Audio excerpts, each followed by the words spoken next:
We are here in the Right Choice Media Room with Dan Yeates from Global Martial Arts Academy. Global Martial Arts Academy. Got it. In what city? Hamilton, Ontario. Hamilton Mountain, just outside of Stony Creek. I love it. And we have known each other we went to Brock together. You know what's funny? I don't even remember what class we had together. Do you? I know that I have no idea. It was probably something to do with either anatomy and phys or rectal. I took business. Yeah, so I took kin. Yeah. And at some point we crossed paths. We had like a project together. And yeah.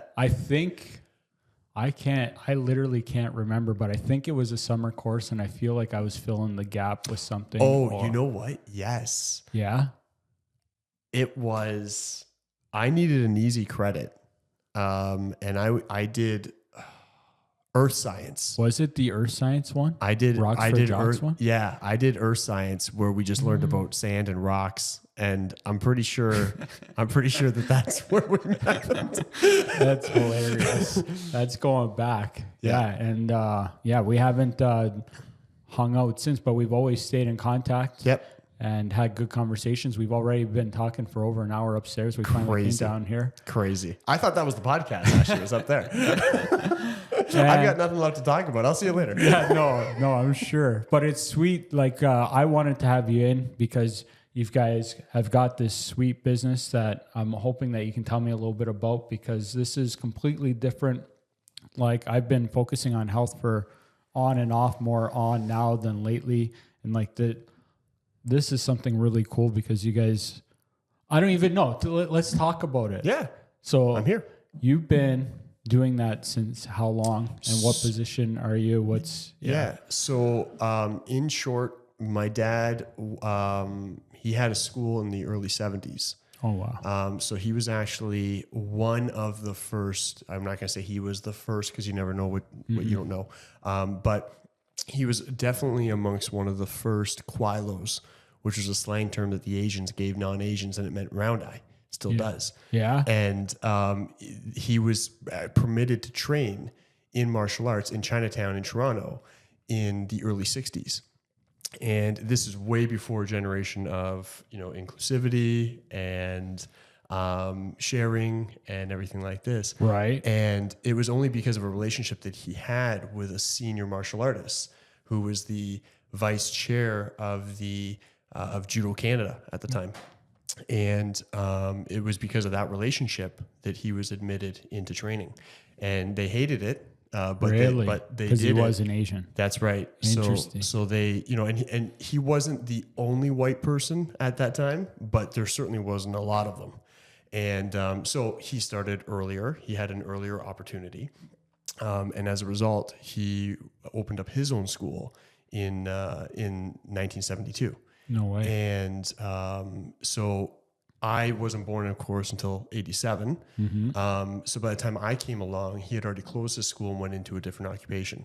Mm-hmm. But even within that occupation, he was always involved in training. He went into law enforcement, so he was a defensive tactics instructor for the department that he worked for, and he's a military edge weapons instructor for the military. He's a dangerous man. He's I wouldn't want to be on his bad profile is side. pretty cool. But so as a result, I always saw him even before I started in a official school.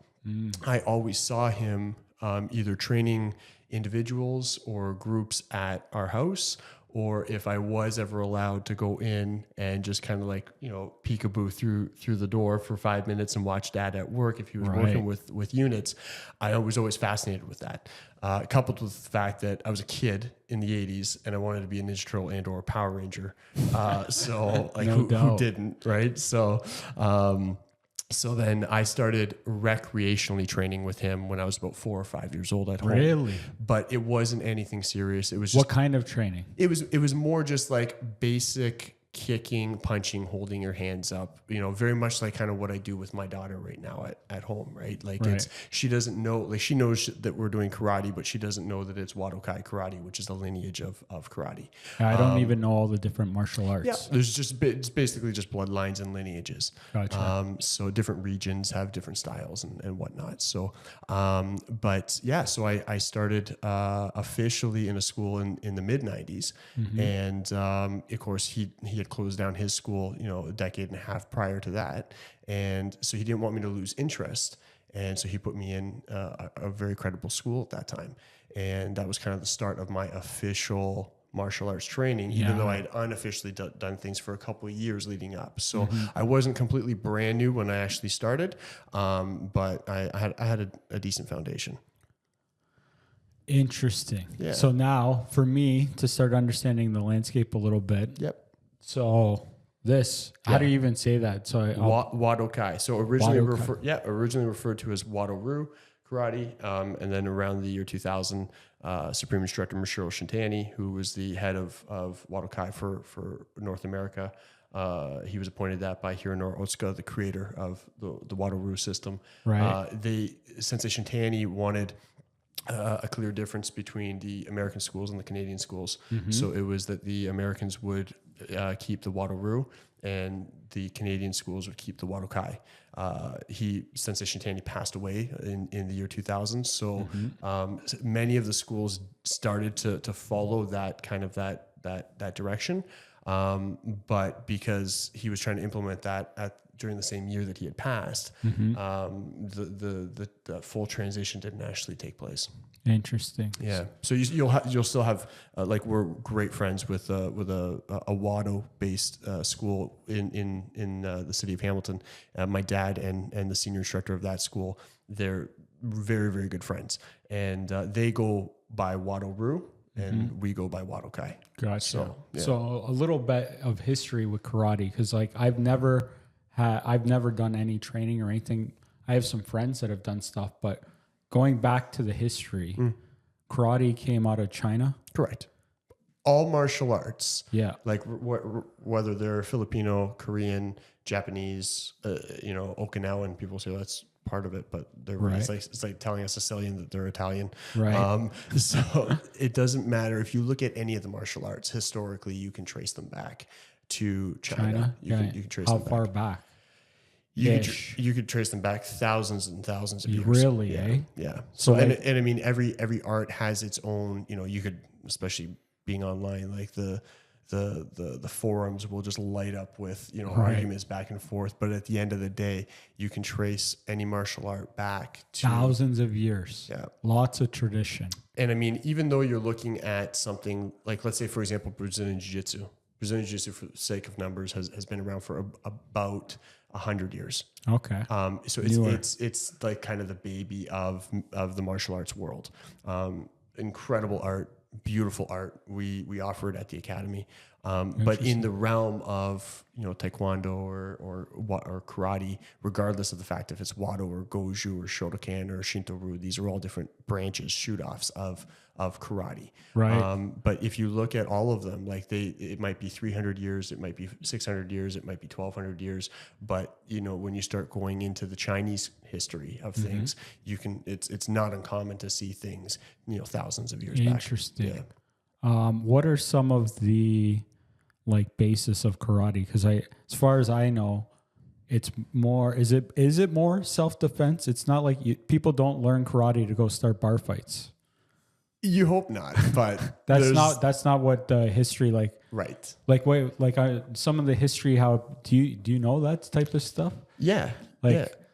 So you must. This is your life. Yeah. I mean, obviously every region, and I mean when you look at the globe, every region, even within the country, had its own system. So if you're looking at for example, you heard me mention goju. Goju comes from, a lot of times if you look at the way that they do something, whether it's their katas, which is a preset sequence of moves, there's a lot of similarities. The sequence might be the same as a kata that's also found in the Wado system or in the Shotokan system, but there's subtleties that are different there. The stances might be longer or wider, or it might be shorter and more of a base, or the what they call the chamber hand or the hikate hand, retraction hand might be either up on the rib or down on the belt.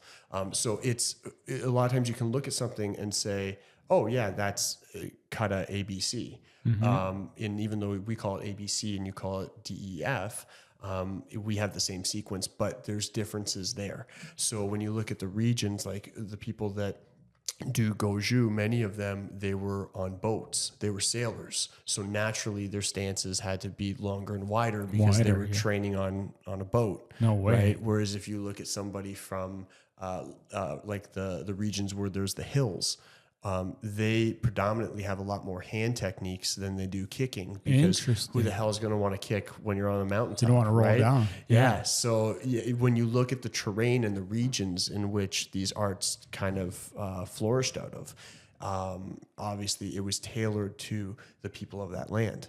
Interesting. And then, so like, yeah, the basis of karate, when people want to learn karate, yeah, okay, maybe there are some that want to do bar fights or whatever. But it's deeper than that, right? Absolutely. Like, tell me a little bit just about like that. So, like, for example, we have an evaluation process or an assessment that we do with all kids that are at 10 years of age and below. And the purpose of the eval, people will call in right away as soon as we tell them that there's an assessment. The first thing that they want to know is how much, and we say that there's no charge. It's complimentary. The reason why we do it is we want to assess the applicant. We want to see if they're ready for the program. Last thing we want to do is put a child into an environment before they're ready, and through no fault of their own, and it leaves a bad taste in their mouth. And many parents, and they're great parents for wanting to do it, but they're often trying to provide a life that they didn't have the opportunity for. So you got mom and dad that have never done martial arts, and they are calling in and they say, hey, I want to get my 3-year-old in. And I said, that's amazing. We will take them at 5, but you're going to be burning your money between now and then, right? So just put them in a recreational sport. You can even put them in a recreational, like YMCA karate program. Early. It's just too early. You know, it's difficult with the child at that age to instill the things that art is, has to offer, right? So when they come in and they do their assessment, right away people think, well, they've never done karate, they're going to fail this. And we say, we're not looking at their ability to kick and punch. Right. They will learn the martial art once they're in the program. That's the purpose of it. Want to see if they're coachable? Want to see if they're coachable. So can they keep eye contact? Can they stand still? How good is their retention?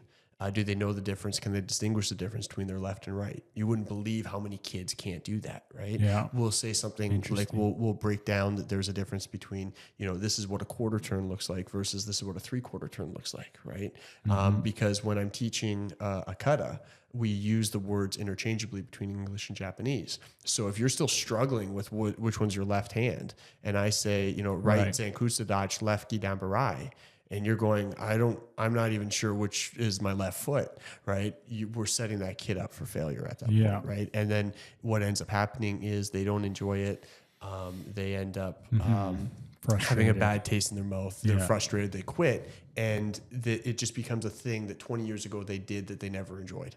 Versus let's put them in at a time that they're ready. And you're not going to be too late. People say, well, they're 7. Is that too late? So our oldest student is 83. Like our oldest current student right now in 2024 is 83 years old, right? So it's like, you're not going to miss the boat here. What level is the 83-year-old at? So they started with us when they were about 71. That's impressive. Yeah. And, I tip my hat to this individual for coming in and doing that. They started with us at that age. They started training their late 60s at another location. But yeah, they're just, anybody who's coming into class and this individual, they don't do the regular classes. They do private lessons with my dad. And what's the goal? To be mobile? The goal is fantastic. Just to stay active physically and mentally, and to enjoy what you're doing. And any of the health benefits that he's getting out of it, whether it's, delaying the atrophy of your muscles or whatever it is, right? That's amazing. And I mean, everything's modified, but who cares? You're 80 plus. That's amazing. I tip my hat to him. Yeah. Yeah. I do too. Yeah. That's unreal. Yeah. And I think that's the beauty of martial arts, is the fact that, in like, I play soccer, I used to play volleyball, and, in normal quote unquote sport, old timer is like 35, 40, right? Like who's the oldest person in the NHL? I don't even know, but I'm sure that they're not probably over 45. No, right? Maybe 40, maybe something. So when you look at, that's amazing. The majority of that's inspiring to me, because I'm 40 and well, I played soccer this year with 16-year-olds. It's nice to know that there's something out there. Absolutely. What's absolutely beautiful and fantastic about martial arts, regardless of what martial art, we're a multi-program facility. So we don't just do karate. We have a number of different arts. But what's beautiful about the arts is that it is a team environment. Yes. You have classmates that, you sweat with and you bleed with and you grind with and everything like this on the mats. And, they are like your brothers and sisters at arms. But at the end of the day, it's also, it is an individual sport, right? So when you go for your grading, if you stand up there and you choke, and the person to the right or to the left of you does great, like, they move on and you don't, right? And, we're here to support you, fail or succeed. That's humbling. Yeah. But at the end of the day, like, I can't get you to your rank. You have to, right? And it's different than, being on the soccer pitch. I always played left back defense. I could have a real terrible game and be, like today I got a head cold, right? And I could be playing with a head cold and my stamina isn't there and everything else. And it doesn't matter that I let that guy by me and they scored 4 goals, because our forwards were on fire and scored 11, right? So we won anyways, right? Yeah. Whereas, if I don't keep my hands up in the ring, like, I'm going to sleep pretty quick. Right. Right. So what are some of the goals when people come in for you that you want to teach them, like, more on a philosophical level? Because this is more than just learning how to kick, punch and stuff. Like you're saying, it's an art, right? Like, this is me. I know nothing about this stuff, but to me, it seems so deep, right? Like, you want people, I'm guessing, these are some of my guesses, to learn respect and discipline. Absolutely. And I'm sure maybe hierarchy of stuff. Yeah, I mean, having self-value and confidence in yourself is huge, right? Yeah. And that's and it's humbling. Martial arts is humbling. I also, I give a lot of respect and credit, especially in today's time and day and age, where you have a 14-year-old male or female that comes in and they are willing to put on a uniform and be a white belt in this world where everybody online is trying to be somebody. And they're sitting there, humbly standing at the back of the class, 60 people deep from the instructor. And they go, I'm brand new. Like, teach me. That's cool. That is cool. Right. And definitely humbling for sure. And, and it's all the little steps, right? He struggles with this or she struggles with that. And then they get that, and then they get the next thing. And, and then, they start moving towards their belt, and then they achieve that belt, and you see that fire that lights, and, now it's a passion, and, it's awesome. It's so cool. Right. So we make better people through the means of martial arts. Yeah, right? No doubt. I can imagine. They incidentally learn how to protect themselves. Yes, but it goes way beyond the kicking and the punching. Yeah, I'm sure you've seen some good transformations with people coming in from being, I don't know, bad to good, or even good to great, by just learning all these things.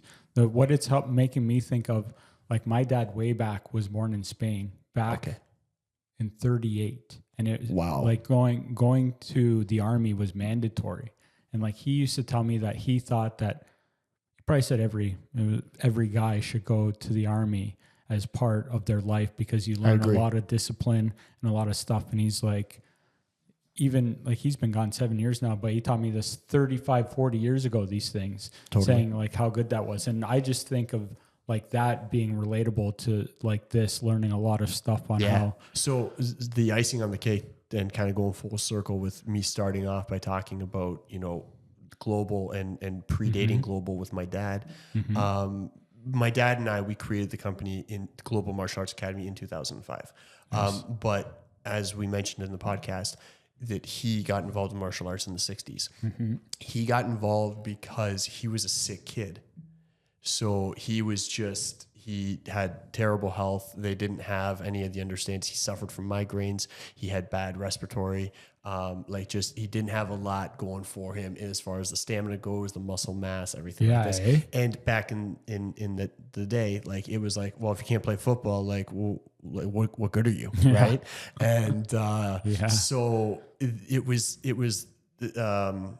senior instructor Kawasaki that ended up through their relationship said, I want you to do this art. And my dad said, my parents don't have the money for that. And he said, it will help you. Right. So you're a weak kid and you're a sick kid, but this will help you. And, my dad was going, there's no way that I can do this. What is this guy thinking? Right. And, then you fast forward 7 decades and you sit there and you go, my God, all the things that he became and all the things that he did and all the awesome. People that he trained and all the things that they went on to do, that he would have never, ever, ever in 100 lifetimes been able to do those things if it wasn't for one person willing to give him that chance and say, hey, you know what? Yeah, you can't go up 3 stairs without being exhausted and being winded, but let's start with 1 push-up. Let's start with 1 sit-up. And then we'll try to hit 2, and then we'll do this, and then we're going to do that. It's amazing. And it's and he overcame those health issues. Yeah. Wow. Absolutely. Yeah. So that's amazing. Yeah. That's unreal. It's wicked. And again, the beauty of the arts is not only is it individual, but also team supported. It's something that you can do at your own, your own pace. Yeah. Interesting. Right? It's not like I can sub things out, whether I'm injured, whether I just can't do those. My body doesn't allow me to do that component or that pillar of the art. There's always ways that you can modify it. If I get on, again, soccer pitch with an A-level team, it's go time. We're firing at 130%, whether my ACL can take it or not. Yeah, right. Totally. And with martial arts, obviously, there's a lot more opportunity for you to tweak and tailor the longevity of it, right? So how many different levels or belts are there from beginning to every system has their own ranking system. Okay. So every culture and country, they have their own. Originally, believe it or not, there was just a uniform with a white belt. That was it. There wasn't even a black belt. Interesting. Yeah. When you actually look at history and you start to dive into it, there was just your gi, your gi, your kimono, again, different dialect, different cultures, different arts. But you have your training uniform and you have your white belt. And it was only through time and, miles in that the white belt, through sweat and blood and everything like this, started to darken. So when somebody came in, they could see that there was a skill difference they perceived based on their belt, based on the fact that you're in a fresh white uniform and a fresh white belt, and you're in like this kind of mangled grayish uniform, and why'd your belt not look like his, right? Well, I'm brand new and I've been doing this for 12 years, right? Yeah.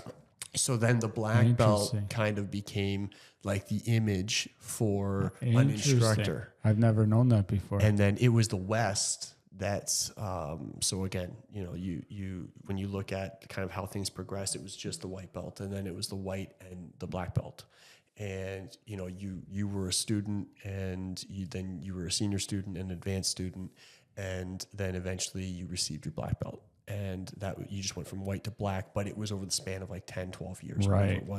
It was the West that actually introduced the color tier system. Gotcha. White, yellow, orange, green, blue, brown, red, black. and eventually darkening all the way through to black. Right? Oh, okay. So it's a darkening. So, yeah, Interesting. some systems have stripes, some systems don't. Again, it all depends on, there's no one rule that is followed amongst all the arts. Is there different arts that have above a black belt?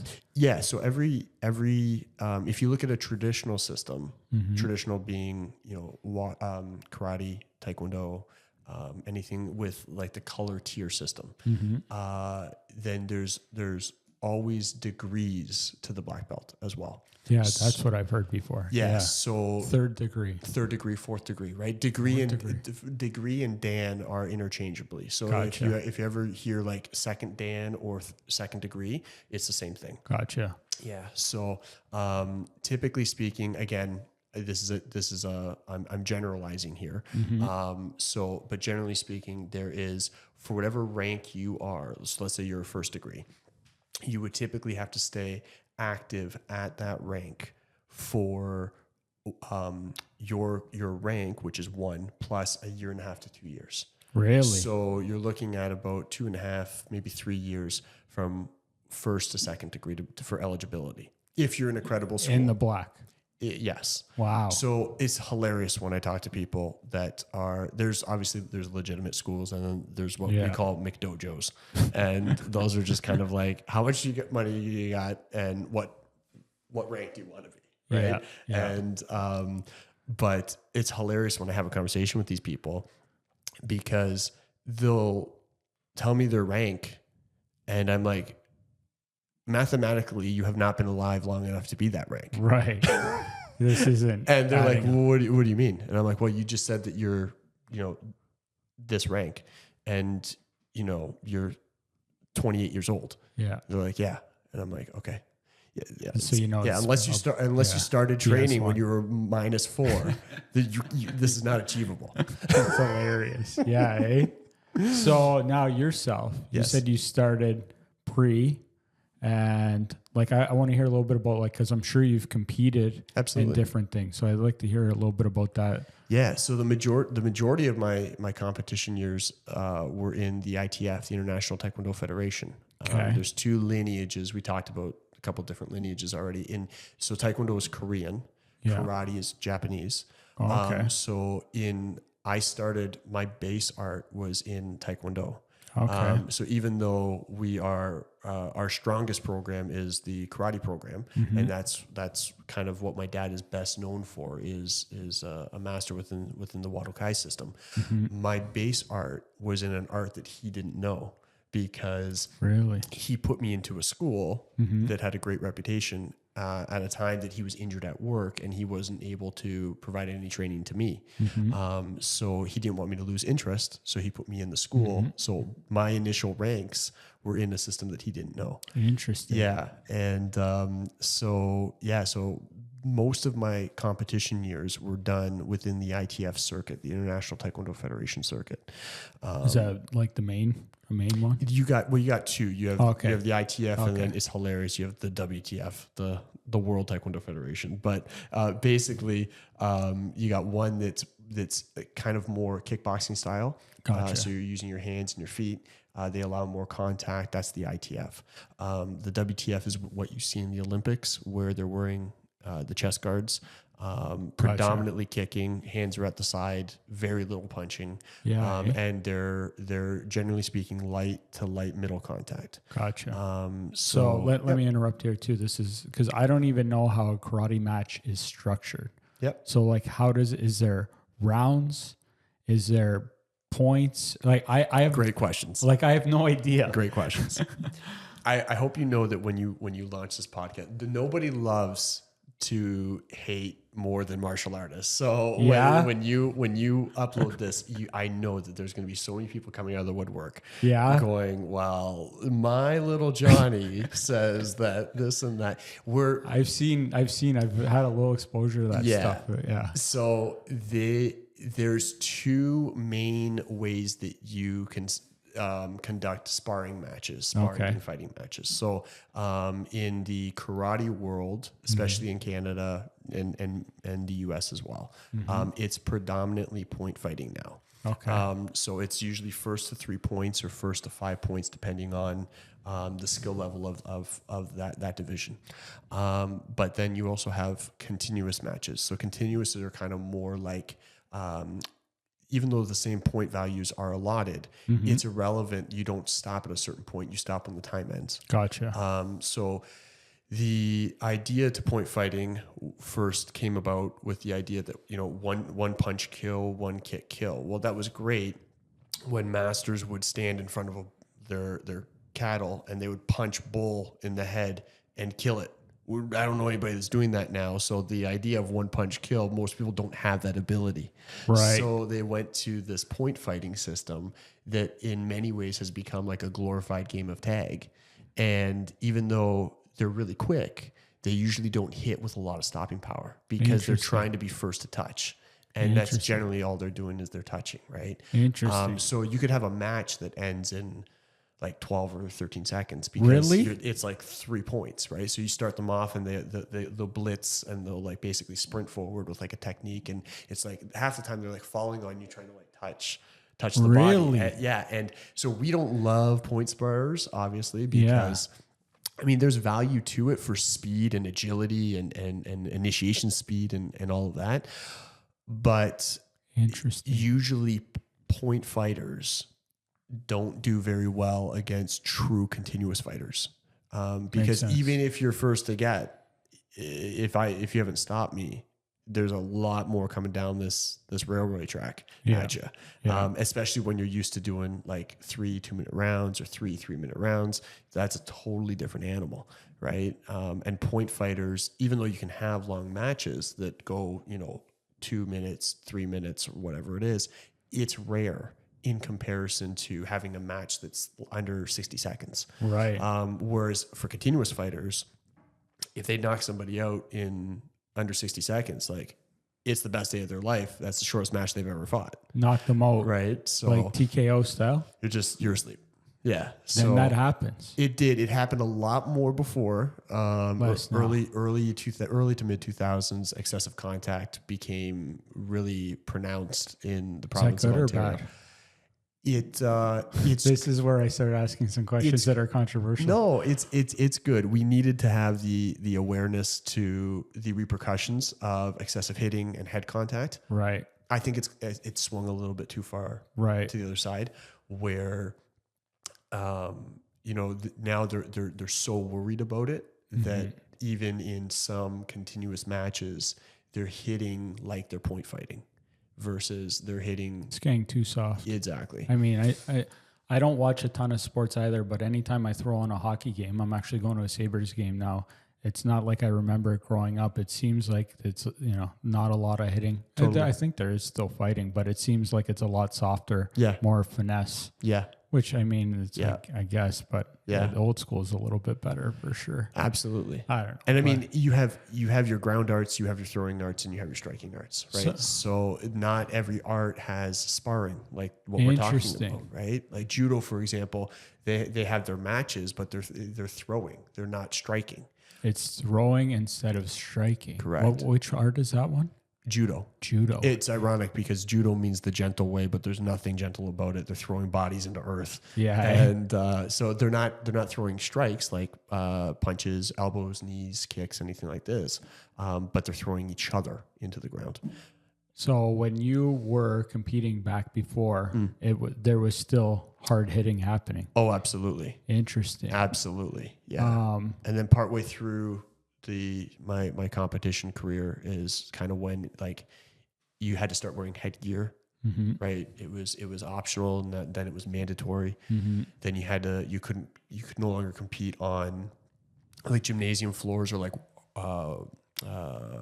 hardwood floors. You had to have like some form of padding.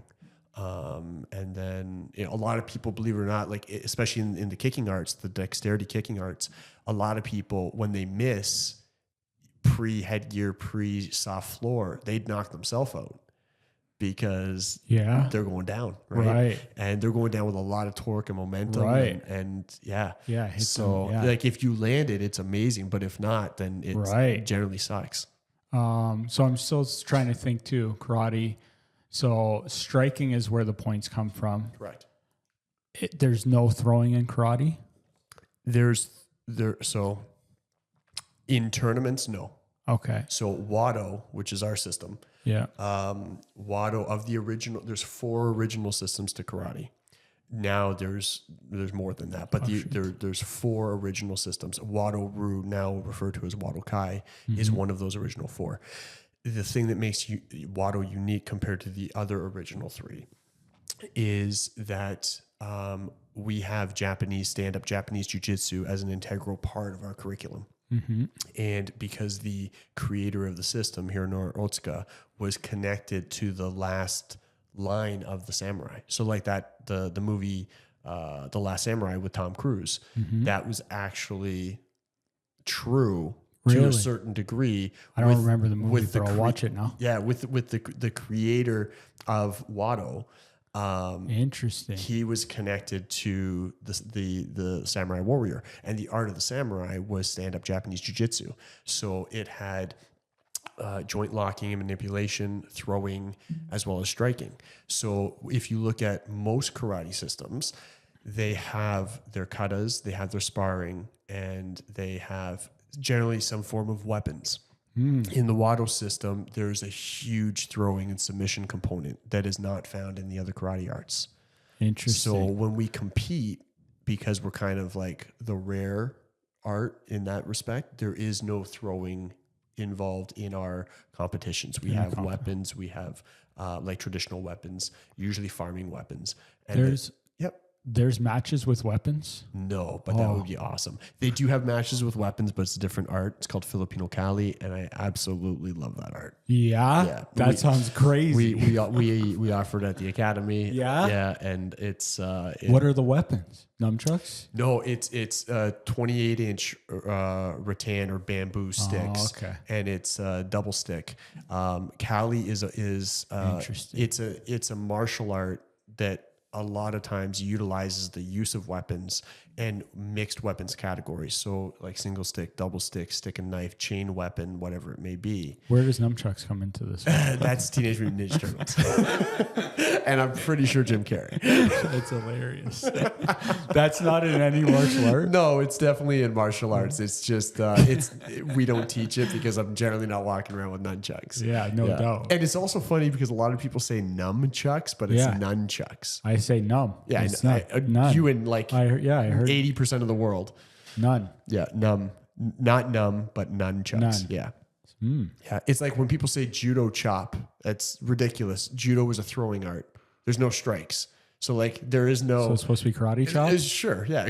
Basically any like a Korean chop or taekwondo chop or Not karate judo chop. Judo chop. You pick the only art that doesn't have a strike and it's a throwing art. That's hilarious. That is hilarious. Bringing up some stuff. How do you feel about movies? Well, Karate Kid. No. So, like, it is what it is. It's not a great representation of anything. I still don't. Yeah, go ahead. I love the movie, but that's me being just a consumer of it, not knowing the arts. So, like, wax on, wax off. My name is obviously Daniel, and so is the guy in the Daniel-san in the original Karate Kid. Yeah. And my dad still says that was not that was totally a coincidence, but I don't buy it at all. I don't know when Karate Kid came out. I want to guess. I was born in 87. I want to guess it was like 85. Interesting. Something like that, the original. So not a fan of that series. So to be honest with you, I've never watched the full Karate Kid.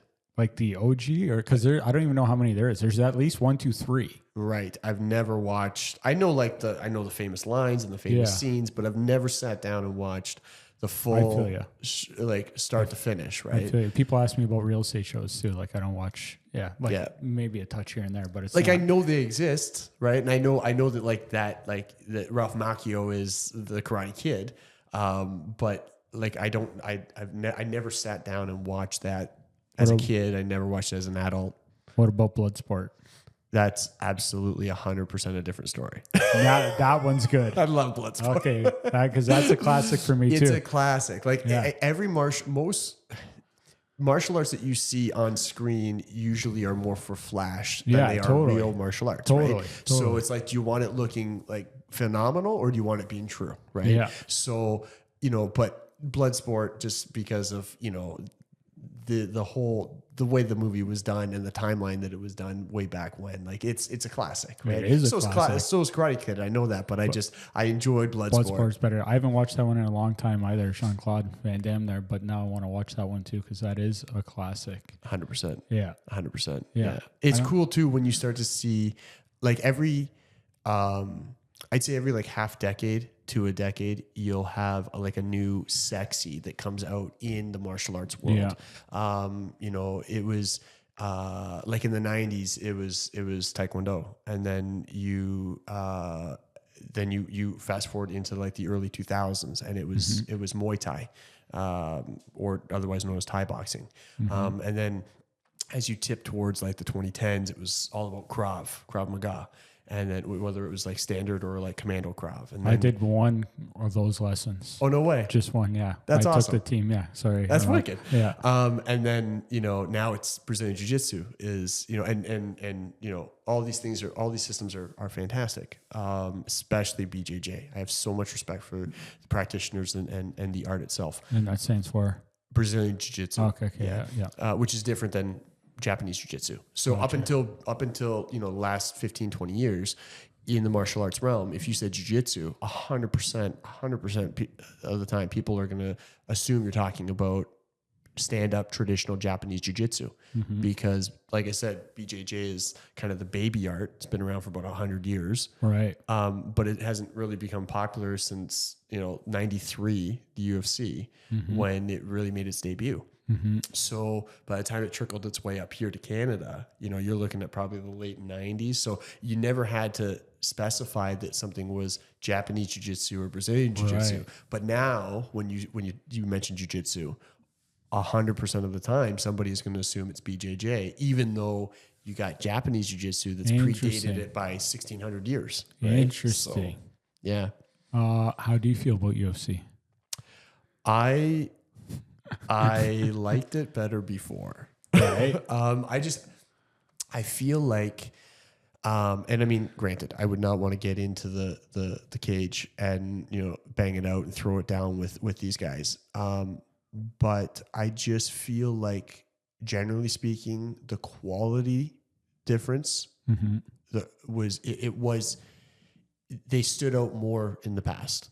And even though we have great strikers, we have better technology and all these things now that are definitely working for the athlete development. But I just feel that, you know, when it was less known and it was less commercialized, you had a better athlete and a better martial artist. Yeah. See, like I've never been too hardcore with UFC. I am a fan of Dana White. 100%. Yeah, like if you don't like Dana White, I don't like you.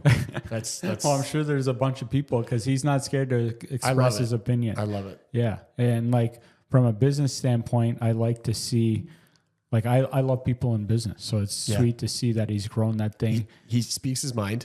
He's not scared. He sticks by his guns. Yeah, and whether you like what's coming out of his mouth or not, you know where you stand with him. Yeah, you got to respect that for 100%. sure. And like I remember the early UFCs when it was like no classes and all that stuff. Yeah, no weight classes, no anything. Yeah, and like I don't like fully remember it, but I remember like because you said was that 93? I think it was 93. So around then, like so I would have been 10.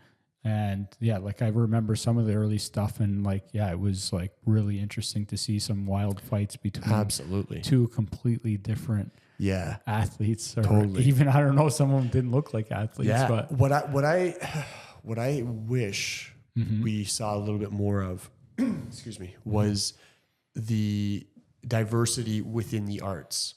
So like right now it's, and again, I'm not saying that they're not effective. I'm not saying it's not the best two arts to have, but when you look at, generally speaking, what somebody is trained in today's UFC athletes, it's Muay Thai and Brazilian Jiu-Jitsu. And of course that I'm not doing just to certain people that are traditional karate stylists or whatever that are in there. But the majority of them have some Muay Thai training and some BJJ training. I would love to see more of a diverse setup for matches where you've got arts that Joe Blow and most citizens have never even heard of. And you say, okay, we're going to do a guy that does capoeira, and we're going to do a guy that does Panatukan, and we're going to do a guy that does catch can wrestling, and we're going to do a guy that does Pengchek Salat, and perfect. That's going to be the tournament, right? Because it would be so interesting to see. Is there anything like that out there? No, not, and especially not on a commercial level. Yeah, definitely. Right? Yeah. So, I mean, when you look at it, like the striking, people want to see that, right? They want to see the ground. It's entertaining. Like UFC's, it's an entertainment. It's Absolutely. not. It's taken away it's unbelievable. It's even for me, probably a comparison for you. When I watch basketball, I'd much rather watch, and I didn't even watch a lot of it, but college basketball versus NBA. Yeah, like the March Madness versus Like even I've gone to like just over the river to a Niagara University basketball game. Must have been unreal. Unreal. Yes. Kids playing ball to win, hustling, playing their hearts out in a small gym. Places going crazy. Like you go to an NBA game, sure, you got, but all the sponsors are there, and it's fancy. They got music playing. It's entertainment versus basketball. Totally. And like that's I'm guessing you see. Yeah. Like it's for the masses versus for the lovers of it. 100%. Yeah. I couldn't agree more with you. Yeah. So it happens, but that's interesting. Yeah. Interesting perspectives. Yeah. So yeah, you just fire away, brother. I'm good. I'm good. We kind of pivoted off of back when you were getting into competing and stuff, because I'm guessing you must have had an interesting path with your competing. I'm sure you won some big stuff. I'm sure you lost some stuff. I did. Sure. I always tell people I won matches I should have won. I lost matches I should have lost. I lost matches I should have won.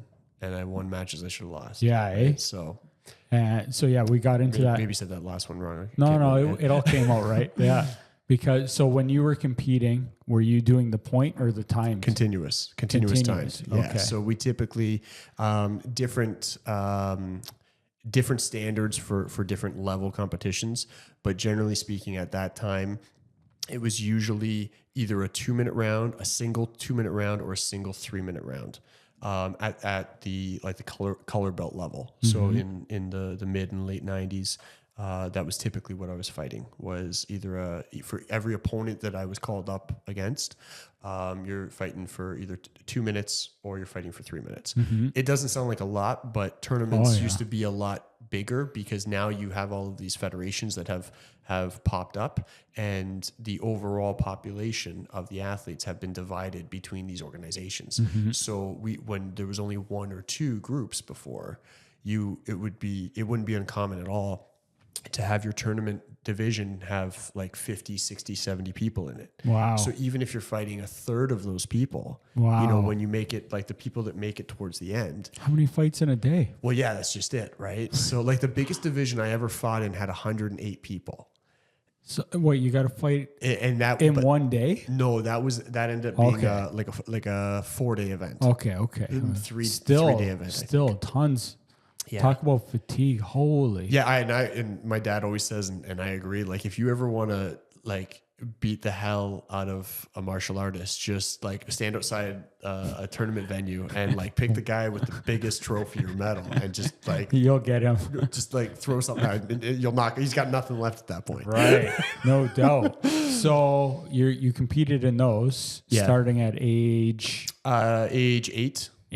And continuous, and what's a score tend to be in a fight? Like it's different. So like, for example, different techniques going to different scoring zones constitute different points. So a punch to the body is 1 point. A punch to the head is 1 point. A jumping punch to the head is 2 points. A kick to the body is 2 points. A kick to the head is 3 points. Anything rotational to the head is 4 points. Anything rotational and aerial to the head is 5 points. Oh, wow. So, and again, that's within the ITF circuit, right? Yep. So every organization has their own thing, but for where I competed, that was the scoring zones. No kicking to the back, no kicking below the belt. If you're winning in points, but your opponent knocks you out, what happens? So again, pre-excessive contact, you won. For the knockout? Yeah. Okay. Because they can't continue. And did not finish, lose. Right, exactly. Yeah. And then as head contact came in, then you would get a warning for head contact. Okay. And then again, depending on the circuit, depending on the level of competition, it might be a 3 warning scale where then you get a minus point. Typically speaking, it's 3 warnings constitutes a minus point, and then on your 4th warning, it's DQ. Yeah. But if you have excessive contact, then you can just go right to DQ, even though you don't have any warnings. But it's so crazy. But it depends on like the weight class of the fighters. Is it a black belt division versus a color belt division? Are we dealing with a 10-year-old female division versus 35 plus masters division? Like what are we dealing with here, right? So they usually have their guide that they go by, but pre head contact, if you knock somebody out and they couldn't continue, then you won, even though you were losing on points prior to that hit. Interesting. Yeah. So you could fight up to like how many fights in a day in a tourney? A standard tournament would still be 1 day. It was only like nationals or anything greater than nationals where you would go into multi-day tournaments. But you could, you could, if you finished, you could have easily like 10 opponents that you went against. And then is there a ranking to figure out who you're fighting? Like or is it just a random draw? It's a random drop. So interesting. It's just a random draw. Generally speaking, if you're in anything for like qualifiers or representation. So for example, like you have your regionals, and then you have your then you usually have like your joint city, like your GTA or your Greater Niagara area, and then you would have your provincials. Then you would have your Eastern and your Western Canadians, and then you would have your nationals. So in order, like you can't just show up to nationals because the people that place, depending on the circuit, then they represent Canada at the international or the worlds. So you typically have to kind of place in the previous tournaments. And is a tournament you lose, you're out, or is it like double elimination? Regionals usually don't matter. Like whether you win or you lose, it doesn't really matter. But there is a point scale that if you beyond regionals, if you don't place, you don't go to the next one. And placing by winning or points in the match? The top 8. Top 8. You got to finish in the top 8 of that division. And that's from wins or points? That's from wins. Okay, wins. From wins. Yeah. So you could win a match 400-4. Yeah. Doesn't matter. Or you could win 4-3. It's a win. Gotcha. Exactly. Yeah, see, like I know nothing. Yeah. I'm learning lots here. And the thing is, like, even though everything I'm saying is accurate, it doesn't apply to all circuits. No, it doesn't about apply to all arts, right? So if you got somebody that's watching that does Aikido, that's not going to be accurate with their league, right? So, but how high did you get into competing? Where did you go up to? I had the privilege of competing all the way through. So I actually represented Canada at the Worlds twice, and I won twice for Canada. So let's go. When was that? Early 2000s. I want to say 2003, 2004. Around when we met? No, like even before. Yeah, before that. Wow. Before that. So what was that like? Where was it? It was incredible. Ironically enough, it was in so the first one was in BC. So it was a home base. So there was a lot of pressure there. So that was against 27 countries.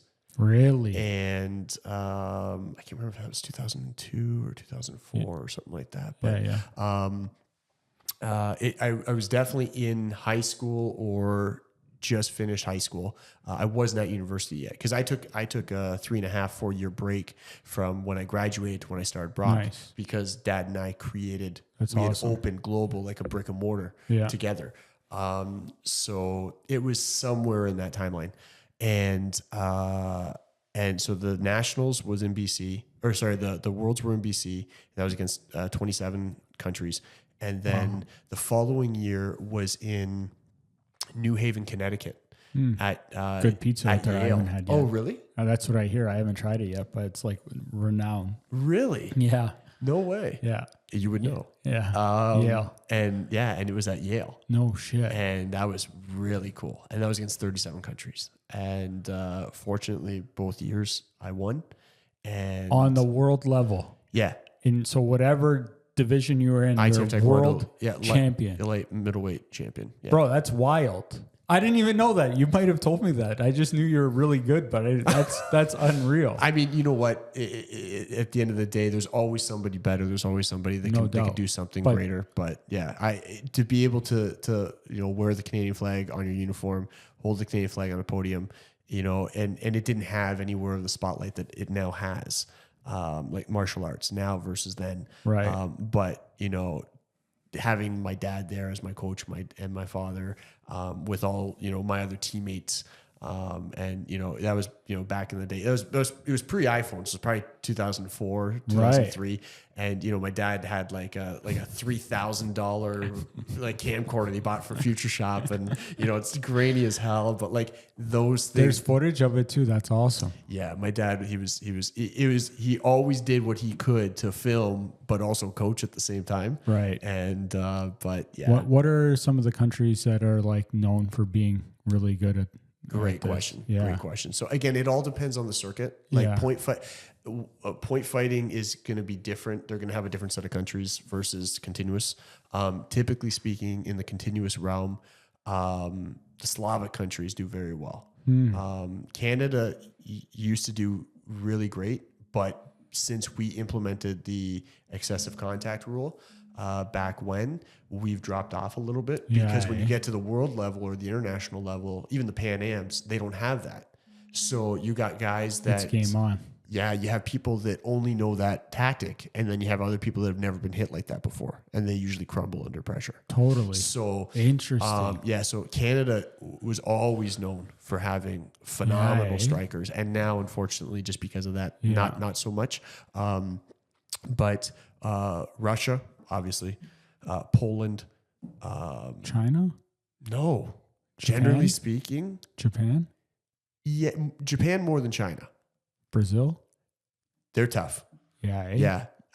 Do the different countries, like, I don't want to get into like, but say it. Well, like, are certain countries like like they're going to be more likely to be more aggressive, or like dirty fights, or like the Puerto Ricans, for example. They are they will a lot of times, like when they'll be in like a clinch, or like you can't in that circuit, you can't tie up, like you can't lock up, right. So a lot of times, like when you're exhausted and you're leaning on each other, or a kick fails and you fall forward on the person, like you might get a shoulder or an elbow or whatever, right? There's certain countries where you kind of know anybody from Quebec ever. If you're outside of Quebec and you compete in Quebec, like especially as an Ontarian, you're getting a little. You start the match 3 points down. Like it's just a known thing. Yeah, right? Yeah. I've been in Quebec. I used to go to Ottawa and haul Quebec like every other weekend for either training camps or competing or whatever, right? And I've actually knocked people out in Quebec and lost. And I'm just like, he's asleep. And what do they say? They usually just put sniffing salt under him, and then they'll like wake him up, and then like he's like all groggy, and then they'll like hold up his arm. And this is pre-excessive contact. That's hilarious. That's hilarious. There's a lot of politics. Yeah, there's politics in all kinds. But now, because of the ruling that we're under in Ontario, if you do want to hit heavier, you got to go to Quebec or you got to go to New York State. Also, you can or the res. You fight on the reservoir. Interesting. So interesting. Interesting. So back to the academy too. You guys have the different arts. Yep. What ones do you train or not train? What is the right word for it when you're teach, train, offer. Yeah. Wadokai karate, ITF Taekwondo, kickboxing, stand-up Japanese jiu-jitsu, Brazilian jiu-jitsu under the Mendez brother lineage out of California, Filipino Kali, the weapon art we were talking about before, Jeet Kune Do, which is Bruce Lee's martial art. There's only a handful of Canadian instructors, and Global occupies about 50% of them, which is wicked. Yeah. And really?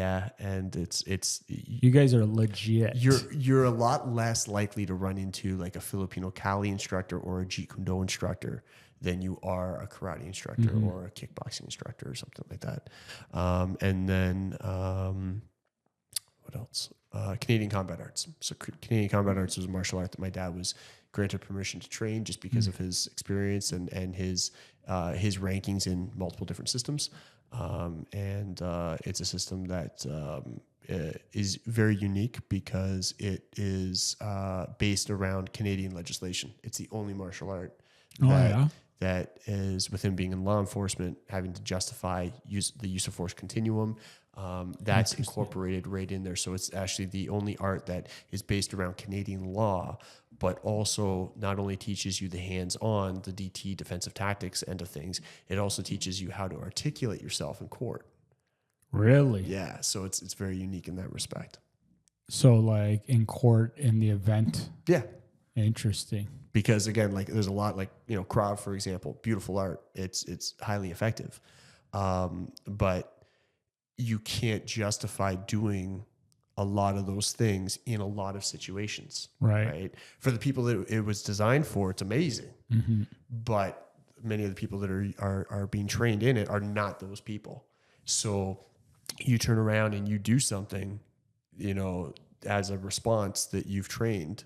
And that's fine. Great. I'm all for going home. Like I'd rather be judged by 12 than carried by 6 any day. Totally. Right. Totally. I hit things, I shoot things. I'm big on that. Yeah.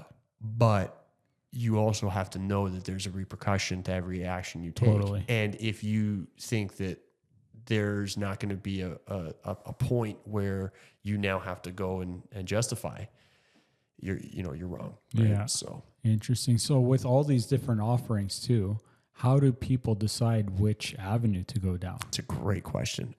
So we get phone calls every day and from people, and they'll say, you'll pick up and, thank you for calling Global Martial Arts Academy. How can I help you? Hey, how's it going? I'm good. How are you? Good. What art should I take? I don't even know your name. That's yeah. I have no idea anything about you. How old are you? Do you have any limitations? Do you have any skills? Have you done this before? Have you not? Right. So there's an art out there for everybody.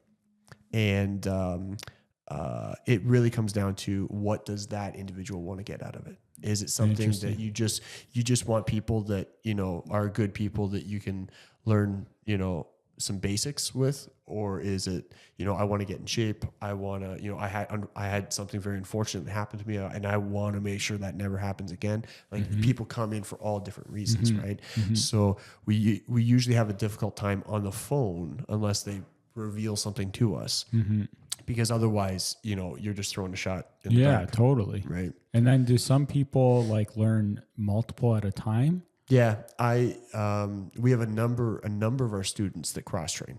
Interesting. I would say probably about 50% of our students cross train. Yeah. But I don't recommend doing it initially if you don't have a base already.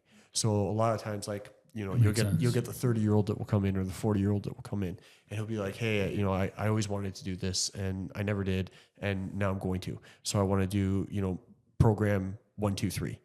And you sit there and you go, let's start with one of them, see how it works with your body, see if, your expectation is reality in the sense of, is that art what you thought it was, and do it for a couple of weeks. Get the vibe of it, get the feel for it, see how your body is the next day when you're at work, because right now you're gung ho, but you haven't done anything yet, right? So you're sitting there and you're going, yeah, I got all this time. I'm going to do, 6 days a week of training. and you're like, okay, well, we're talking about throwing arts and striking arts and ground arts, and like you're going to be pretty beat up, right? You're gonna be sore. And usually, you know, we don't want to discourage, but we'll try to kind of guide and say, you know, let's view whatever you want to watch, or you know, whatever you want to perceivably do, and then from there, put your feet in on one, and then, you know, if you want to, after a couple weeks or a month, switch and try another one, then you can.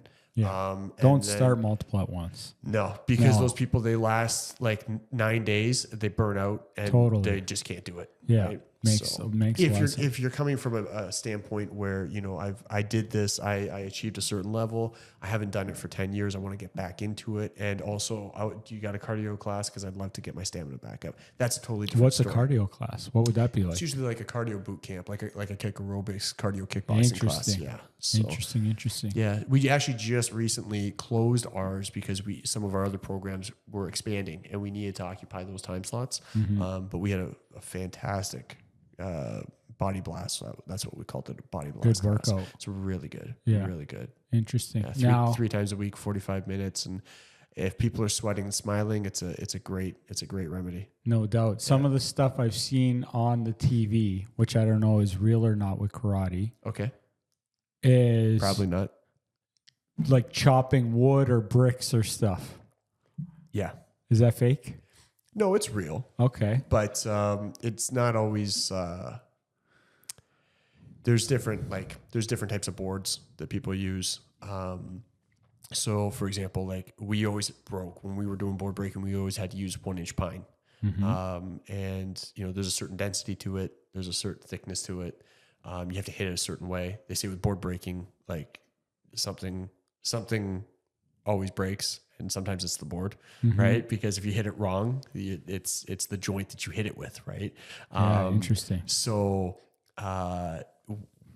you have other board breaking competitions or demos or whatever, but they're totally different, right? They're much thinner, they're bowed, they're, you know, whatever. So you can kind of just flick these things and they split, right? So usually for the acrobatic kicking, those are very, very light. Yeah. They're like paper thin.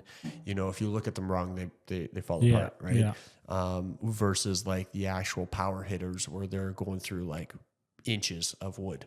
So is that people that are doing the board breaking, is that part of like getting to a certain belt or something? Sometimes it's a requirement for like going to your next rank or your next degree.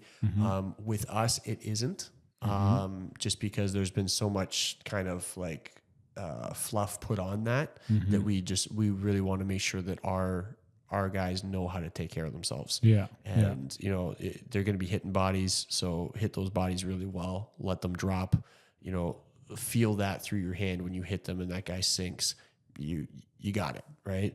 Versus if I give you a what they call a breakable board or a re-breakable board, they're fabricated so that way they can literally break and you can reuse them and you like piece them back together, almost like a tongue and groove. Oh, interesting. And it's like, so like, again, same thing. Like I could get my daughter, I could just get her riled up and like hold the board and she's going to go through it. Yeah. Right. But can she put down a man? Well, not yet. Yeah, Right. totally. So it's just different. Everybody has their own right to train and grade and operate the way they want. Yeah. We just want to make sure when people leave our building that they have a realistic grasp of where they stand against most people. This makes me think too. Have you ever had to like cut, I'm sure after all the years, get rid of a student for not like, that must happen too, right? Where they're, I don't even know. I just could imagine people in there for wrong intentions maybe, or just like acting out too much or. Absolutely. Yeah. Yeah. Yep. I'd be lying if we said anything other than yes. We've had people that we have removed. I'd say probably, so Global, Dad and I, we opened our doors to the public March of 2005. And I would say, so we're coming up on our 20 years next year. It's awesome. And I would say that probably 8 to 10 people in total over the last 20 years. Yeah. And sometimes it shocked you, where you're like, you realize that there's a totally different side to this individual that you never saw. And then other times you could see people kind of going a certain way. And, unfortunately, it's just, they were just, Wasn't for them. Wasn't for them. Yeah. And you mentioned in something that I've never really had a complete understanding for, but Bruce Lee. Was there movies? Yep. And he's a real person. 100% he is. Can you tell me a little bit about this? Because I don't know, for whatever reason in my consumption, I don't think I've ever fully watched a Bruce Lee movie. That's okay. Yeah. So he's real. Wasn't he known for the 1-inch punch? Yes. That was a demonstration that he did in Long Beach, California. Okay. So Bruce Lee was 100%. Isn't it interesting to see somebody that has no idea about stuff versus I love you? it. It's like me talking about real estate or houses or shiplap or anything. I hope this isn't like too bottom level conversation. Are you kidding? kidding? Absolutely not. Okay, good. Absolutely not. Good. Bruce Lee 100% was a real individual. Okay. Born in 1940, passed away in 1973. Wow. Yeah. And he was 33. Is my math? He was literally half a century beyond his like ahead of his time. Bruce actually created the first concept for a protein shake. Really? So he time was very valuable to him because he was big on research, development, and testing what he thought things were to be. So if he would read a lot, study a lot, watch a lot of movies and different practitioners and everything like this, and he would often value his time and set it up in such a way that he did this on Monday and this on Tuesday and this on Wednesday and this on Thursday. And Sundays he would actually cook up a full, and obviously I didn't know Bruce Lee, but some of I'm very fortunate to have a connection to instructors that did and co-created Jeet Kune Do with him. No way. That's wild. And especially being a Canadian, that's very rare. In the U.S., in the Southwest U.S., that's a lot more common. But especially being a Canadian and having those ties, very, very rare. So I'm very, very privileged and lucky to have those connections to them. But so Bruce would like cook up a rump roast on like a Sunday, and he would just pour it into a blender with like milk and other liquid and just grind it up. And as disgusting as it probably was, that would be his like meal, his liquid meal for meal prep the better part of the week.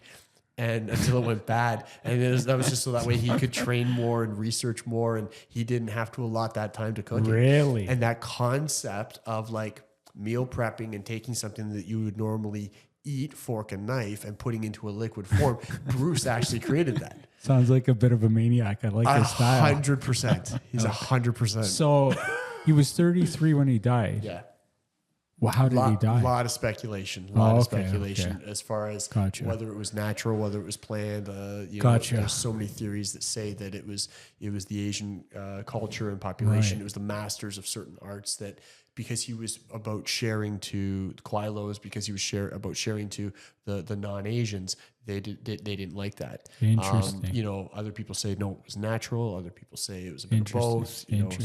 But he passed away at 33. And then what was ironic was his son Brandon Lee died on the set of The Crow, where the firing pin had been put back into the gun, and a live round was put in place of the dummy round. And he was killed on camera. Controversy. Right. What did they do? That movie still aired. Yeah. I ish remember that, but how did they finish the movie without him? I don't know. I have to look this up. They're giving me things. I'm just going to take a couple of notes. So I'm going to watch Bloodsport. Yep. And The Crow at some point. Hopefully I find the time to do that, but those are on my to-do list. And I don't know if I'm making this up, but I think that there's a Crow 2. Yeah. There's a second. I don't know. And I never saw either of them. Or Crow. So Bruce Lee was born where? Bruce Lee was born in the U.S. U.S. Yeah. Chinese. I don't know if it was Stockton. And It may have been Stockton. so how California. did he get so like, how is he iconic that even me have like, that knows nothing? Well, so even though he was born in the U.S., he moved back to China very early on. And as a result, he wanted to, because his actual name isn't Bruce Lee. Okay. Because in the Asian culture, the last name is first, right? So his name is Lee Junfun. And he changed it to Bruce to Americanize it. Yeah. Right. Yeah. Bro, you know a lot of shit. Hey, it's so wild. I love it. I love it. And that's why. So there's I'm going off. No, I kind like of it. everywhere here. I like it. But and actually now I got a red flag that's going off. He may have been born in China and then moved to the U.S. when he was like a year or something like that. Okay. Anyways, Yeah. he's Chinese descent. Yeah. So he has a martial art called Junfan, Gung Fu. And that Junfan is because that was his actual birth name. So Lee Junfan. And he changed it to Bruce to Americanize it. Right. Yeah. So he obviously had a dream to evolve training. He was so far ahead of his years as far as what everyone else was doing. How did he get like that? He was just a pioneer. He just he had a business brain in the sense of he would see something and be fascinated with how does this work and how can we make it better. I want to do this. Well, that's not possible. Well, let's make it possible. Interesting. The even the training equipment, even though Jun Ri, who basically kind of patented in the 70s, he was a Korean. He patented the first commercial sparring gear. Interesting. In the decades prior to that, Bruce Lee created like the first homemade gear to be able to ramp up and kind of like pressure test or stress test a lot of the things that they were hoping to do that they couldn't facilitate without the use of equipment. So yeah, it's he's definitely an icon for sure. And he must have won competitions or something, or he was there. He was in Kung Fu, and Kung Fu was, it wasn't known at all. Even at that time, like the arts that we know, half of those weren't even known back then in the 50s and the 60s and the 70s, gotcha. Right? So he was a small Asian guy that did this weird thing called Kung Fu. And, back in that time, kickboxing and what they call American karate was a huge thing.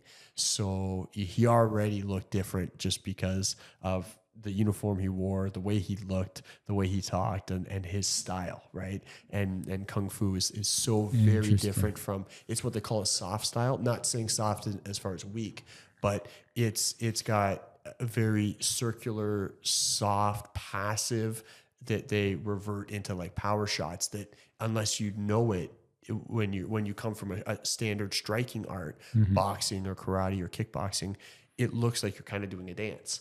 So, and then, and that's, people now in 2024 would look at that and go, oh, that's not going to be effective. So can you imagine what the perception was in the 50s or the 60s or whatever, interesting. Right? So interesting. Yeah. But he first did his demonstration. Take it, brother. Take it.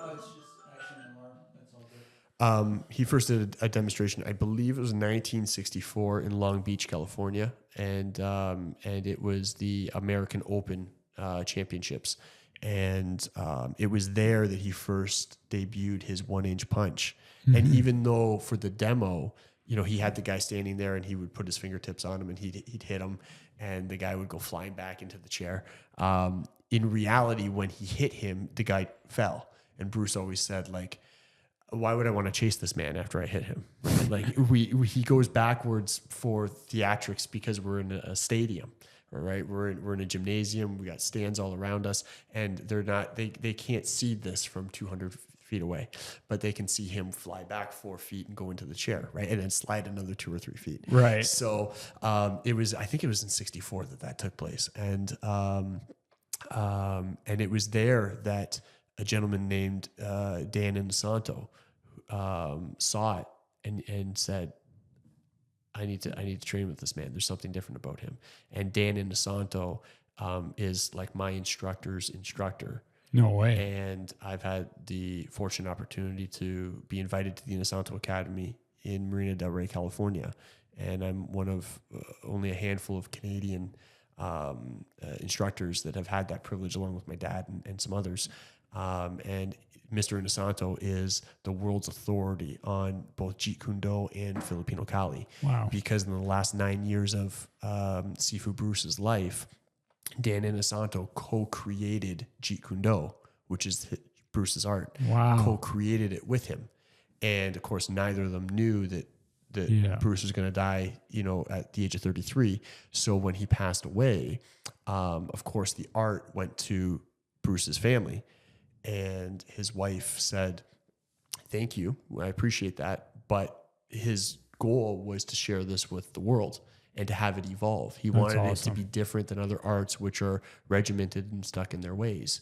And not stuck in their ways, that's the wrong word, but, how they were 200 years ago is how they are now. It didn't have that evolution process. Right. And that was something that Bruce really wanted to be different about his art. That's why he was inspired to do it. So, his wife said, thank you for the respect of passing it to me. But the reality is I'm not a martial artist.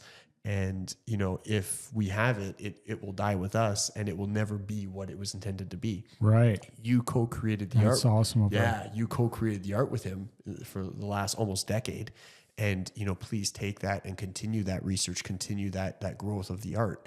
And so Mr. Inosanto is he's kind of the global figurehead of Jeet Kune Do and Filipino Kali. And I'm very, very fortunate to have been lucky enough to share the floor with him and to have his teachings. That's wild. What's his name? I'm sure if I look him up, I'm going to see some stuff. Guru Dan, but his name is Dan Inosanto. How do you spell his last name? Inosa. Inos, sorry. Inosato. Inosanto. Interesting. Yeah. That's super interesting. So my direct Jeet Kune Do instructor, which we met by fluke in 2006, was an American that was up here that we ran into in the middle of a Canadian snowstorm. Really? And it was a total fluke that we ran into him. What happened? It's just like like what? So how much time do we have? We have as much time as you want, bro. You're the one that's got to drive home. I'm home. So how much time do you have? We got 8 minutes. No, I'm good. Actually? No. I'm good. Okay. But it's about an hour drive back. Yeah. What was I saying? Snowstorm. So I didn't know anything about Jeet Kune Do. I didn't know anything about Filipino Kali. I didn't know anything about that realm of martial arts, even though I was, semi involved in, the what other year arts. was this-ish? This was 2006. Okay. So we had just after you've won. Yeah. Oh, Yeah. absolutely. 100%. So, and I mean, I'm coming. Yeah. So those tournaments would have definitely taken place before 2006. Gotcha. Because I was done with those when I started this venture. I'm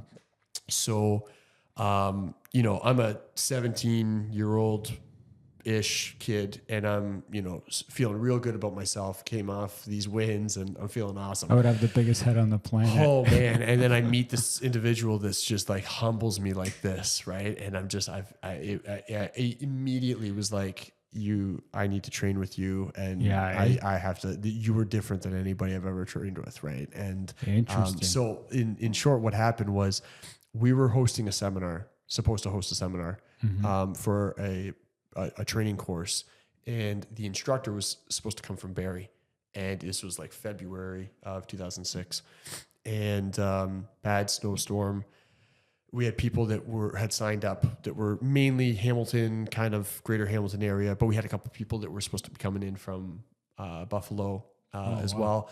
And we were always bad at, social media. It was hardly a thing back then. And, there was no Facebook group and Instagram and everything like this where you can send a message or whatever, right? So we were just like, okay, like we got a snowstorm that's like happening. We don't even know if like people are gonna be able to make it in.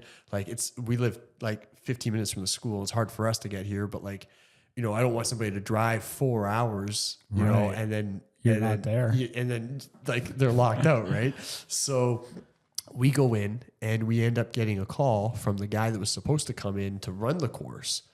And my dad had trained with him off and on over the last like 2 years. And this guy was supposed to come in and this was kind of like his niche, and he was going to teach it. And nobody ended up showing that were the participants of the seminar, including the instructor. The instructor sends one of his instructors, who is this John character from the States. And John comes up. It's by fluke that he's in Canada. Mm-hmm. He's visiting his sister and his brother-in-law in Grimsby. Gets a call and goes, "Yep, like I'm certified in that course, so I can definitely go and teach it." So he shows up. It's Dad and I. Nobody else is there, and we start talking to him. And he's like, like, how do you want me to do this? Obviously, it's more like it's private versus like group. So like, and you guys are trained, so like I can speed through like some of the initial things and blah blah blah blah. And it came up in that conversation that he was a Jeet Kune Do instructor and a Filipino Kali instructor. And like, again, in Canada, that's like rare. Yeah. You're holding on to these guys, right? Right. And you're sitting there going, you're not going back to the States. We need to do some training. And he was supposed to be up here for the week. He ended up living in Canada for 3 years. Come on. Because he taught at the academy, and he invested his time in us, and he believed in us. That's amazing. And he got Dad and I to the point that we trained with him privately almost every day. Wow. And that was a huge reason why I deferred going to Brock right out of high school. Oh, wow. Because there was this opportunity that I never even knew about that then all of a sudden I was like exposed to, and I was going, oh my gosh, I can't believe that this is actually happening. Yeah, that's wild. So I trained with John most days of the week, Monday to Friday, privately at the academy. Like that's amazing. 7 a.m. to like 11:30 in the morning. And then he would go about his day, and I would grab lunch and, go back to the house, putter around, do whatever. And then I'd go back to the school. We were still building the school. We were only a year into opening the doors. Wow. So I was going back and like teaching the traditional programs. And then he would come back as the last time slot of the night, and he would teach Jeet Kune Do. Oh, that's awesome. And so we trained with him privately for 3 years, in addition to doing the group classes. And then we got to the point where we became apprentice instructors under him. Nice. And then through there, we were invited to go down to California, and we trained with the rest of his instructors in that lineage, and eventually, meeting Mr. Inosanto. So that is wild. yeah, What a turn of events from. it's crazy. That is crazy. If that snowstorm never happened, it wouldn't have lined up that way. So now, what was that one called again? Jeet Kune Do. Jeet Kune Do. Do means the way of. So like Taekwondo means the way of the foot and hand. Karate Do means the way of the empty hand. Judo means the gentle way. Gotcha. Jeet Kune Do means the way of the intercepting fist. So Do is kind of like the way of whatever that art is. Right. So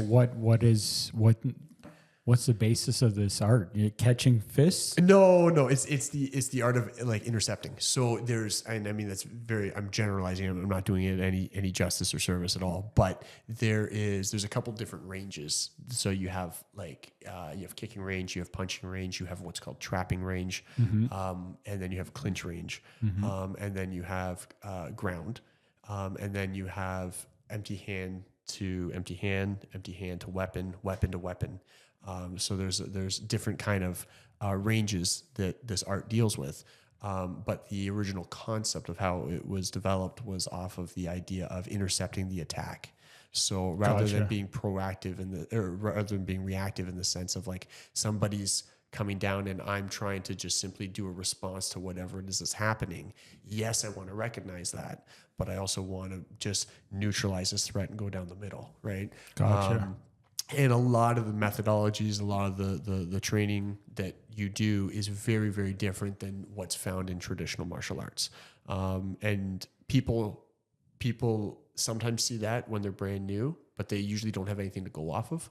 so they don't actually realize how uniquely different it is. Where you really see like those epiphanies are where you get the athlete that comes in and he or she's, you know, been doing a traditional system or multiple traditional systems for, you know, 20 years. Right. And then they come in and they do like their first JKD class and they're like, this is unbelievable. Like I've never had anybody explain that to me that way, or I've never known why that drill was. I saw that drill. I didn't see the purpose of it. Right. But then when you broke it down like that, it makes total sense. Right. So interesting. Yeah. So it's a beautiful art. I mean, the martial arts in general are beautiful and they're so different from each other, from art to art, that there really is something out there for everybody. And some people will like to argue which one's better versus not. Yeah, and I mean, it comes down to not that we have to go there, but that happens. Yeah, it comes down to, you know, what do you want to get out of it? Yeah, right. Is the goal to that this army beats this army? Is it that I go home to my kids and my wife at the end of the day? Right. Is it that I can live an extra 5 years because I have lowered my stress and my flexibility is better and my cardiovascular is better? Like, what is the goal here? You know, what's funny? I'm thinking about this. I'm thinking of the difference between, you mentioned how training gives confidence, right? And the difference between, I'm thinking, confidence and ignorance. Because when I walk down the street, fine line.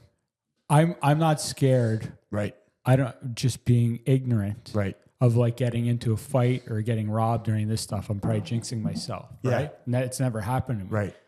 But I'm thinking now it's more ignorance and confidence when I'm walking around, because like, I'm thinking like, if you're walking around the street and if anybody tried to mess with you, the chances of them successfully beating you up are low.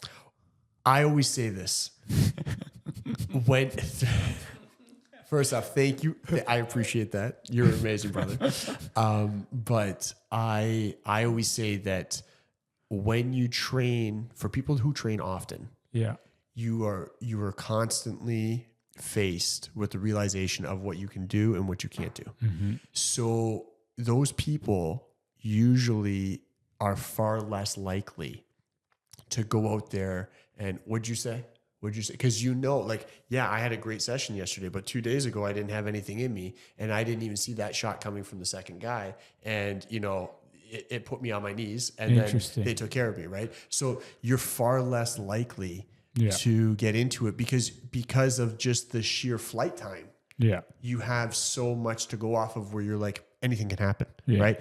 At the end of the day, yes, I'm probably gonna hold myself more composed, more under control, a lot more regulated, because what's stressful to not you, but Joe Citizen, is probably not stressful to me. Yeah. Because I guarantee I've had, you know, mat time and training sessions and scenario and flashcard training and everything like this that is tenfold whatever you think is stressful. Yeah. Right. Totally. So you just operate under pressure. Yeah, totally. Yeah. It's interesting. Have you ever had somebody try and start a fight with you on the street? I've been very lucky. Nice. But there has been a couple times, and like the one time I was confused they mistaken me for somebody else, and I was taking a leak at a urinal. So I was like 15 at the time, and I leave the movie. It was Lord of the Rings. I remember the movie. I remember I was there with my buddies. We had to get driven because we didn't drive yet. Yeah. And I'm leaving the show. I go into the bathroom. I'm taking a leak at the urinal. Yeah. And all of a sudden, I mean, you're pretty vulnerable when you're taking a leak at the urinal, totally. Right? And all of a sudden, you hear people coming into the bathroom all the time, right? Yeah. And all of a sudden, I'm sitting there, I'm looking at the 50 plus prostate, get your prostate checked, and I'm just kind of mindlessly looking at this ad, and all of a sudden, bang, my head hits right into. You get hit. Just smashes me right into the ad. I turn around. I don't know what the hell is going on. I'm doing what I do. Mid piss. Yeah. Looking at the thing. And I turn around. I got my pants are half down my legs. I'm now urinating all over myself and the guy. Yeah. And I don't know what he wants or where he came from, but we're already engaged in this thing now. Yeah. And so I, mobility speaking, I do the best and I smash this guy with my hands. And the second guy is there. There ends up being a second guy. And he comes forward, and I'm trying to like hike up my pants, and then like I just do what I need to do with him. There's a third guy that's by the by the dryer, and he goes, wrong guy, wrong guy, wrong guy. And he runs out of the washroom. 1 and 2 are they're breathing, but they're not standing. And the third guy runs out. Unbeknownst to me, there's a fourth guy that's at the door on the outside making sure that people don't come in. Apparently, I looked or had a jacket or something like a guy, and I resembled a guy that owed this group money. Wow. Have no idea who they are. Wow. Didn't even know I was getting into this thing. Wow. So, yeah, I mean... so then what happened from there? You just kind of like left? And at 15 years old, there's like hundreds of people exiting a popular movie. And, you know, the number 3 ended up just going like, we're good. Sorry, man, we're good. And I still got fucking pissed and everything else. Sorry. Yeah. I still got pissed and everything else on my hand. And that's so crazy. My buddies don't even know what's going on. Some of them are, you know, my one buddy's calling his dad because, you know, hey, the show's over and like, you know, you want to come pick us up. And my other buddies are like chatting up like ladies. And I'm like, thanks guys. Like I really appreciate it. I'm just taking care of all these guys without you. That's so crazy. Yeah. Yeah. You took care of yourself. Yeah. See, that's the thing. Like you could take care of yourself. It would be super uncommon for you to run into a scenario on the streets where you would have I mean, again, anything can happen. But I'm nobody's invincible. I'm not, you know, I bleed the same way. You put a blade in me, you put a bullet in me, you know, you hit me with a car. I'm going down just like anybody else. But chances are I've got a little bit more backing there than the average person. But see, that's what I was getting at, the difference between confidence and ignorance, because like if that happened to me, I would have been screwed. Like I've never been in a fight in my life. That's a good thing. Sure. That's a good thing. Yeah. So like most martial artists haven't. And that's both a blessing and a curse. Interesting. Yeah. It's a blessing because you don't want to be fighting all the time. Right. You know, I hate the fact that I've been in a couple, right? But at the end of the day, I'm glad that I was able to handle them properly. Yeah, right? totally. Where it gets dangerous and the curse comes out is because you don't battle test your things, or because you're never required to do anything, you don't know if your method stands up. Yeah, totally. Right. Do you find that street fighters, like I'm sure you've had street fighters come in and do you find that they can be better or are they worse? They're good when they like hone it into like 100%. Interesting. Because the technique doesn't matter when I get rocked by something. Right. Whether it's a brick or it's a foot or it's an elbow or it doesn't matter. Right. Whether it's a traditional technique or not. What I always say is fear the athlete, fear the one that's athletic, regardless of the credentials, regardless of the art, regardless of the color that they're wearing around their hips or how many stripes are on their belt. Fear the person that is athletic. Right. The individual that can pick up a basketball and hold their own and they don't play basketball. And they can just switch and pivot and go and pick up a golf club and knock this thing a huge distance. Right. And pick up a rifle and, you know, zip the target. And then, you know, they go in the bag and pop, and they pump out 200 punches in like 60 seconds. Like, that guy's a monster. Right? Like, it doesn't matter what that individual does. They're going to be great. Right? And they're going to put me to sleep with like this thermos. Right? Because they're athletic. Right? You can also have people that come in and they quote unquote do the best art and they're 65 pounds overweight. They haven't, you know, they haven't done anything athletic. They haven't pressure tested. They haven't pushed themselves at all in the last half decade. And you're sitting there and you're going, pressure test is a good way to say it. Sorry. And you're sitting there and you're going, okay, you know, it is what it is. You're outside your realm here. Yeah. What is there any content out there that is good to consume in the martial arts? Like we said, UFC is not what it used to be. Is there still great though? Yeah, That's just a biased opinion of myself. But is there like I don't even know. Like, is there like stuff aired anywhere that they put on like more, I guess maybe obscure stuff that is like good to consume, or no, not so much? I think honestly, like if you're just watching UFC or Pride, K1, they're great. Yeah. They're great. Yeah. Old stuff, new stuff, it's all good. It's everybody is kind of in it for a different but the same reason. Most people don't know what they want. Right. So like, this is making me, sorry to interrupt. Yeah. I'm just thinking, because like I think about content a lot. Would it ever be something that would be good or open to if you had like a live stream at the academy, maybe no audio, because I don't know what kind of stuff gets said. I have no idea. oh yeah, no, that's a great idea. Because like I'm thinking like about the art of it, and like how would people consume this? Right. And like if there was a live stream there. It's a great call, brother. I'm just we thinking, should do that. Yeah, I don't know. Like, I think so. This is why people turn into your channel and not ours. No, but I think like I'm thinking from my perspective. Clearly, you guys know what the heck is going on over there, and like I can't anywhere watch that I know of. Or so if I turned on your live feed just to see what you guys were doing, it would be pretty cool. But I don't know if like if there's trade secrets or like, nope. I don't know. Yeah, that's a great idea. You'd have to get the permission. Okay and the permission from everybody that's on footage, right? But I think you're onto something, because to set something up even like this, where you had, once a week, where you had a topic, and we did that during COVID, because you're looking for ways to retain people, right? Mm-hmm. You're in the physical industry and you're locked out for, our industry was locked out for 27 months. So, you're paying huge amounts of commercial rent every month, and you can't go in the building, and you can't run classes, right? Any money you do get from the government, if you got any, was gone like within the first 2 months. Yeah. So what do you do for the rest of it, right? Yeah, totally.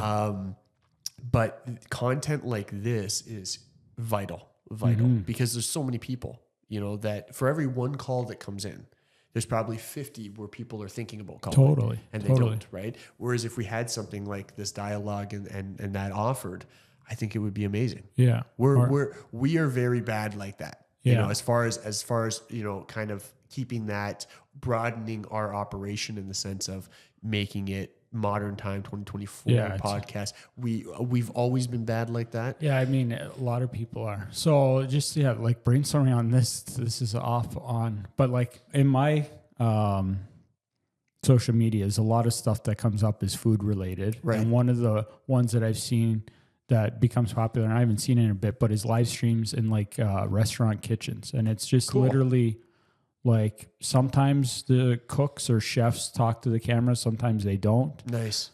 And like I've even seen them in restaurants where it's just literally like on the till and there's interactions, but very cool. Something to consider. And absolutely. If you had a live feed. We have our security footage, or our security cameras throughout the training floors. Interesting. But it would be there's no audio on there, and it's it's more designed to kind of just see the big picture.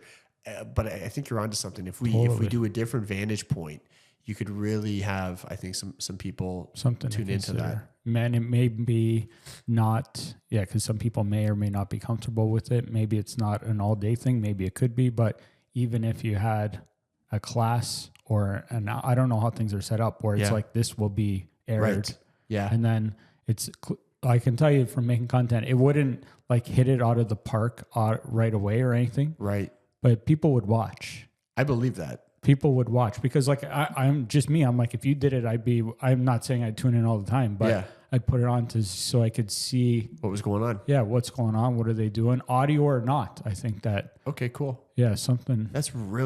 You got my. I like it. Yeah. You got my gears and rolling. We can talk more because just to do it too, there's different ways to go about it, different platforms. And I've only done a little bit of live content, but like you could do it with TikTok, you could do it with Instagram, you could do it with Facebook, you could do it with YouTube.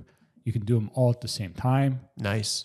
And it eventually can be monetized too, even though we're limited in Canada. But regardless of that part, like I think it would just, you get people, the more people that have eyes on it, the more likely they are to come out and stuff. Absolutely.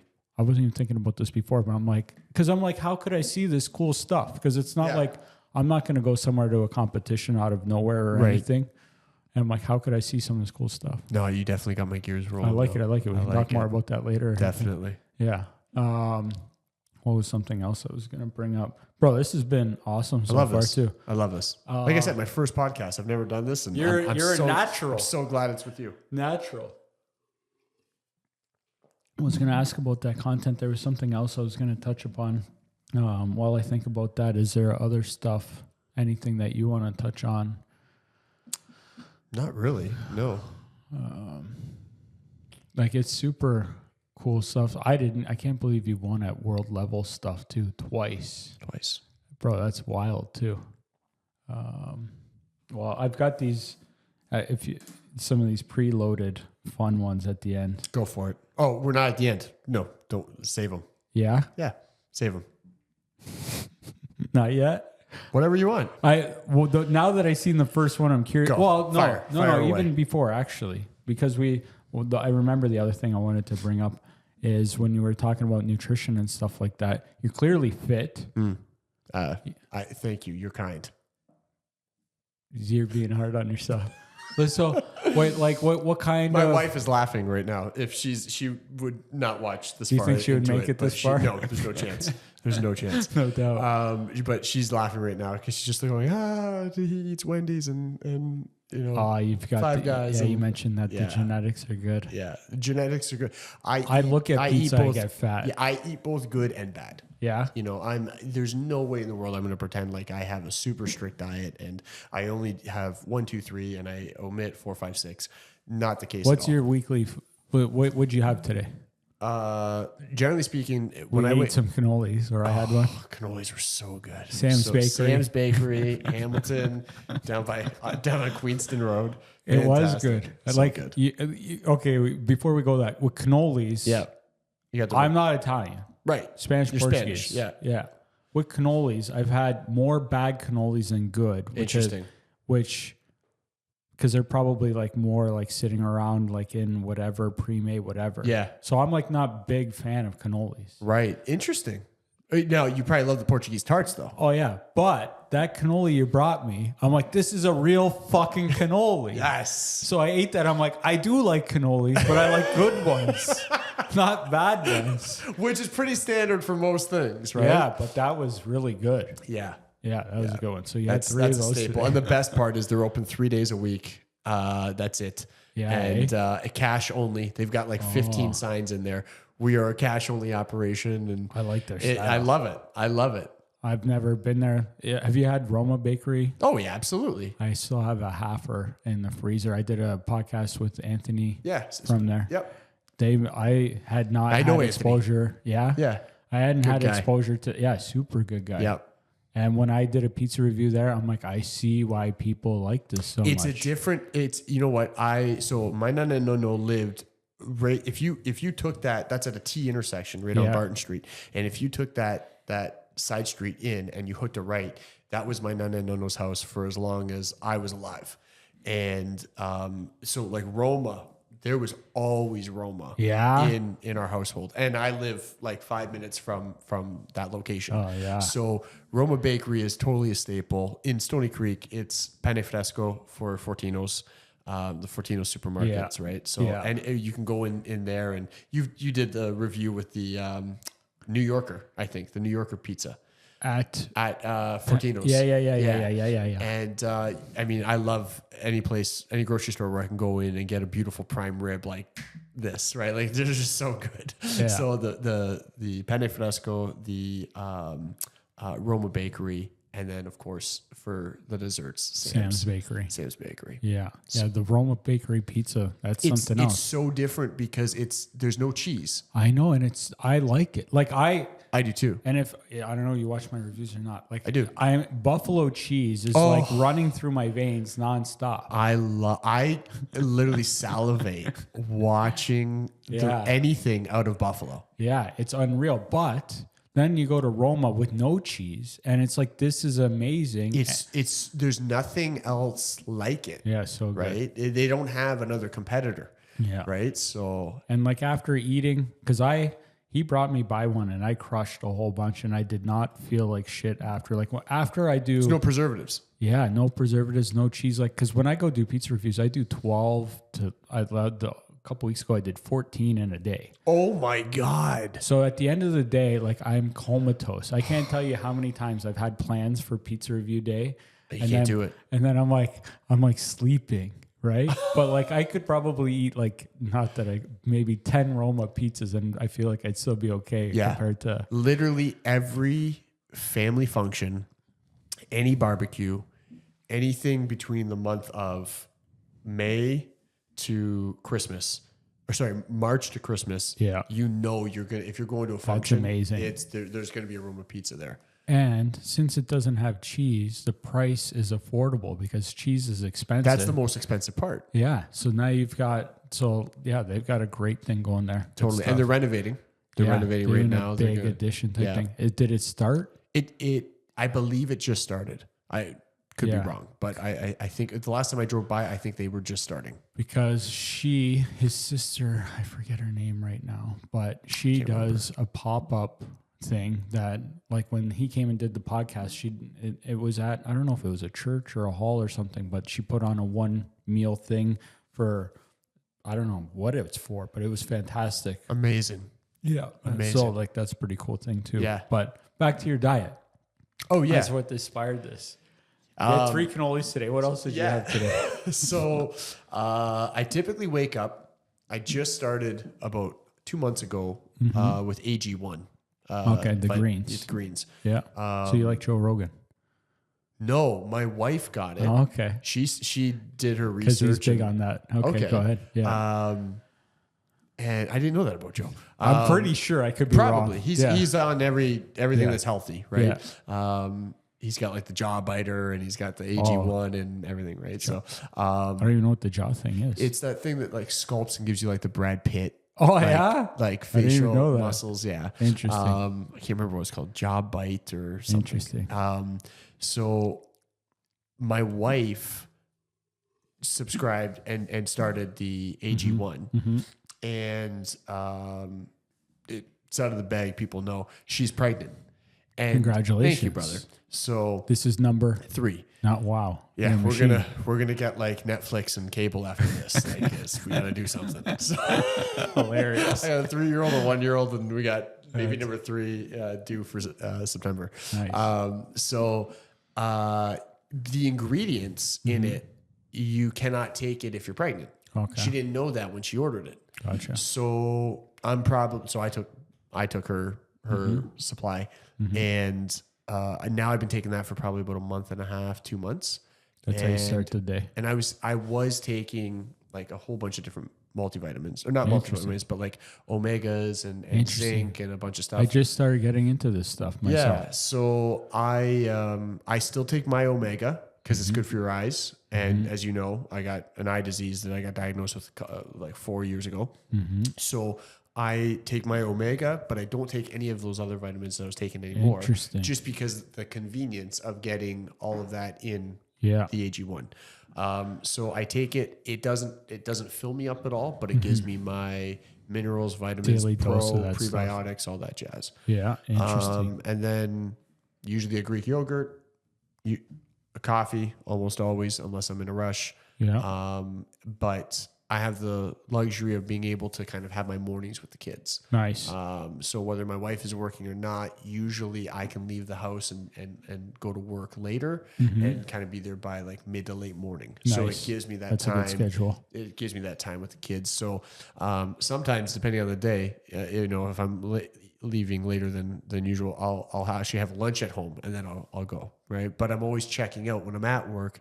I'm usually locking the building up at around like 9:30 or 10 p.m. So I'm packing a lunch. You work late shifts. Is that Monday? Well, the majority of your clientele, like you see 95% of your people 5 p.m. After to work. closing, Yeah. right? Yeah. Kids are in school during the day. Yeah. Mom and dad are at work, Yeah. right? So besides the privates that you do during the day, Yeah. like we have a noon hour class that we run, and it's great for people that are self-employed. They work from home, whatever it is. Yeah.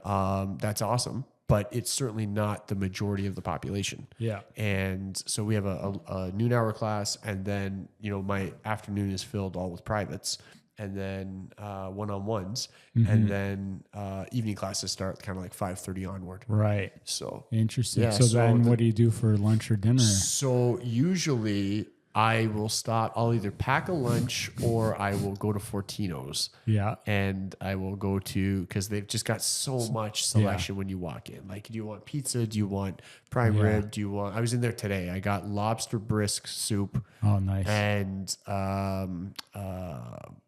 Le Summer sandwich. And it was like $12. Yeah. And it's like, oh, that's a good price. great price. And it's like, it literally tastes like it's from like Nona's garden. Like, I just love it. Right. Yeah, It's as close to like home cooked as you're going to get for not being home cooked. Right. Wow. And, so they've got the basil, the tomato, they've got like all of like the balsamic vinaigrette. Making me like, hungry. I it's haven't had dinner yet. good. Did you have dinner yet? I didn't. No. No, I could smash it. Wings I don't know anytime. No. Wow. But so normally I'm stopping in at Fortino's and grabbing something, and then heading in to the academy. Yeah. Opening up. I don't teach the lunch hour class, so I actually use that time to eat lunch. And then, but I've always got to kind of be mindful of how much I take in, because You're gonna be the next hour at 1, I start with people, and I'm on the clock like 1 to 2, 2 to 3, 3 to 4, 4 to 5, all the way through, right? Yeah. So my last private will end at 5, sometimes 5:15. Yeah. And it's usually at that time where I'll either have, depending on how I'm feeling, I'm either going to have like a full dinner. And I got to give credit where credit is due. My mom is the receptionist, and she comes in for 5 o'clock. And there's no way an Italian mother is ever going to let her son go hungry. Yeah, you're not going to be So she comes in with picnic baskets every day. And you're lucky. I've got the option of either, like veal parmesan or chicken cutlets or lasagna or whatever, or just sliced fruit, grapes, mango, whatever. And a lot of times I pick. It's the quick energy, sugars, the fruit, stuff like that.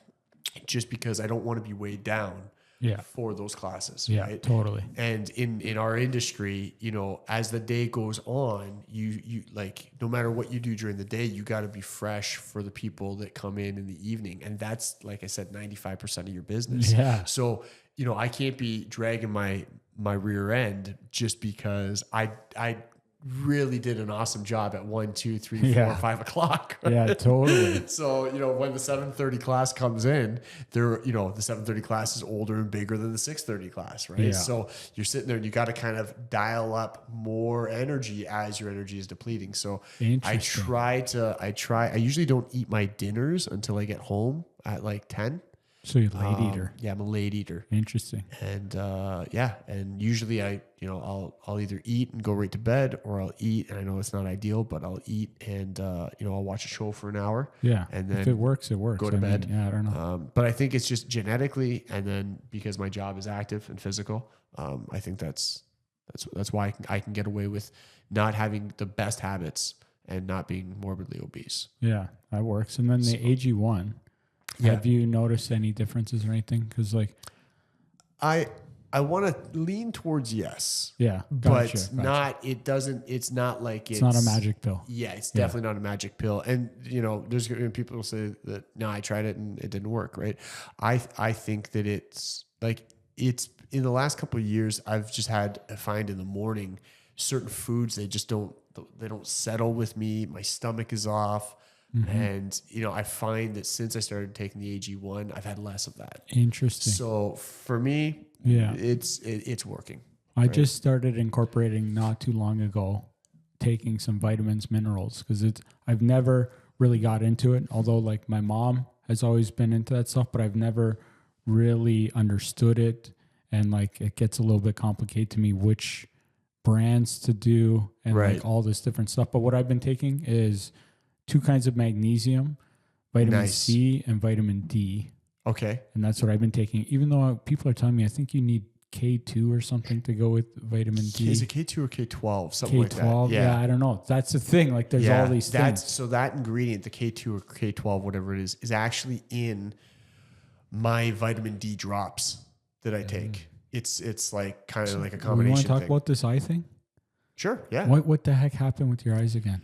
Some So craziness. insane. I just gotta look at the time. How much? When? No, we're good. We're good. Yeah. Yeah. Well, we'll do eyes and then these things. Cool. Yeah. So and yeah, no, we'll do eyes. I got one thing that I was going to ask you too.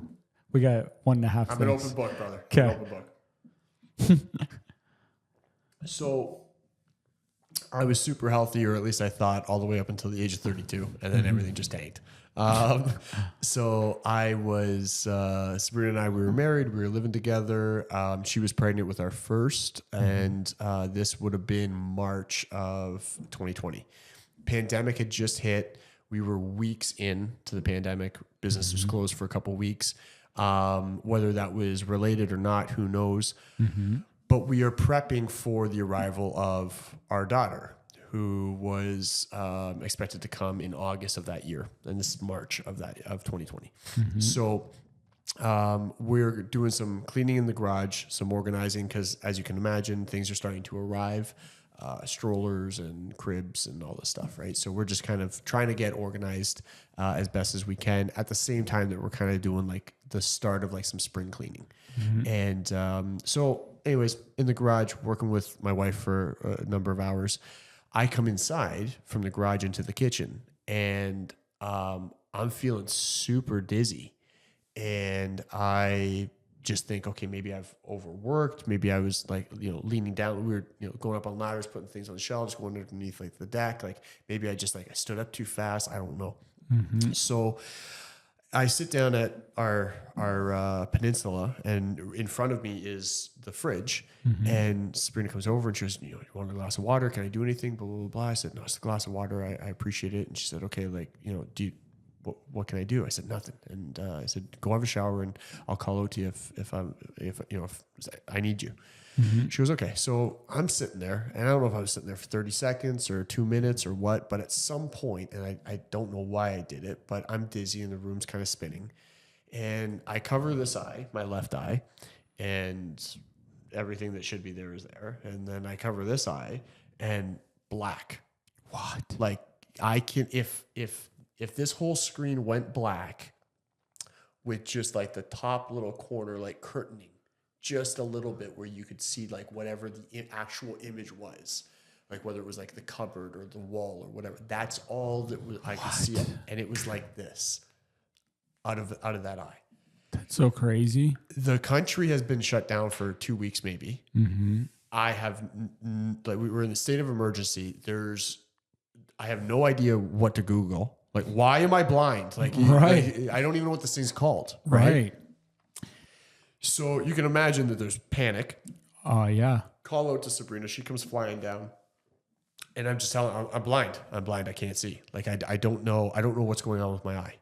And she's trying to piece this thing together. Like, yeah. What did you do in the last 2 minutes? Yeah. You were just fine, and now I'm pretty sure you're drunk. Yeah. And I said, I don't know how to explain this. I can't see. Like, I cover this eye and it's fine, and then I cover this eye and it there's nothing there. Yeah. And I started to freak out, hyperventilate, everything like that.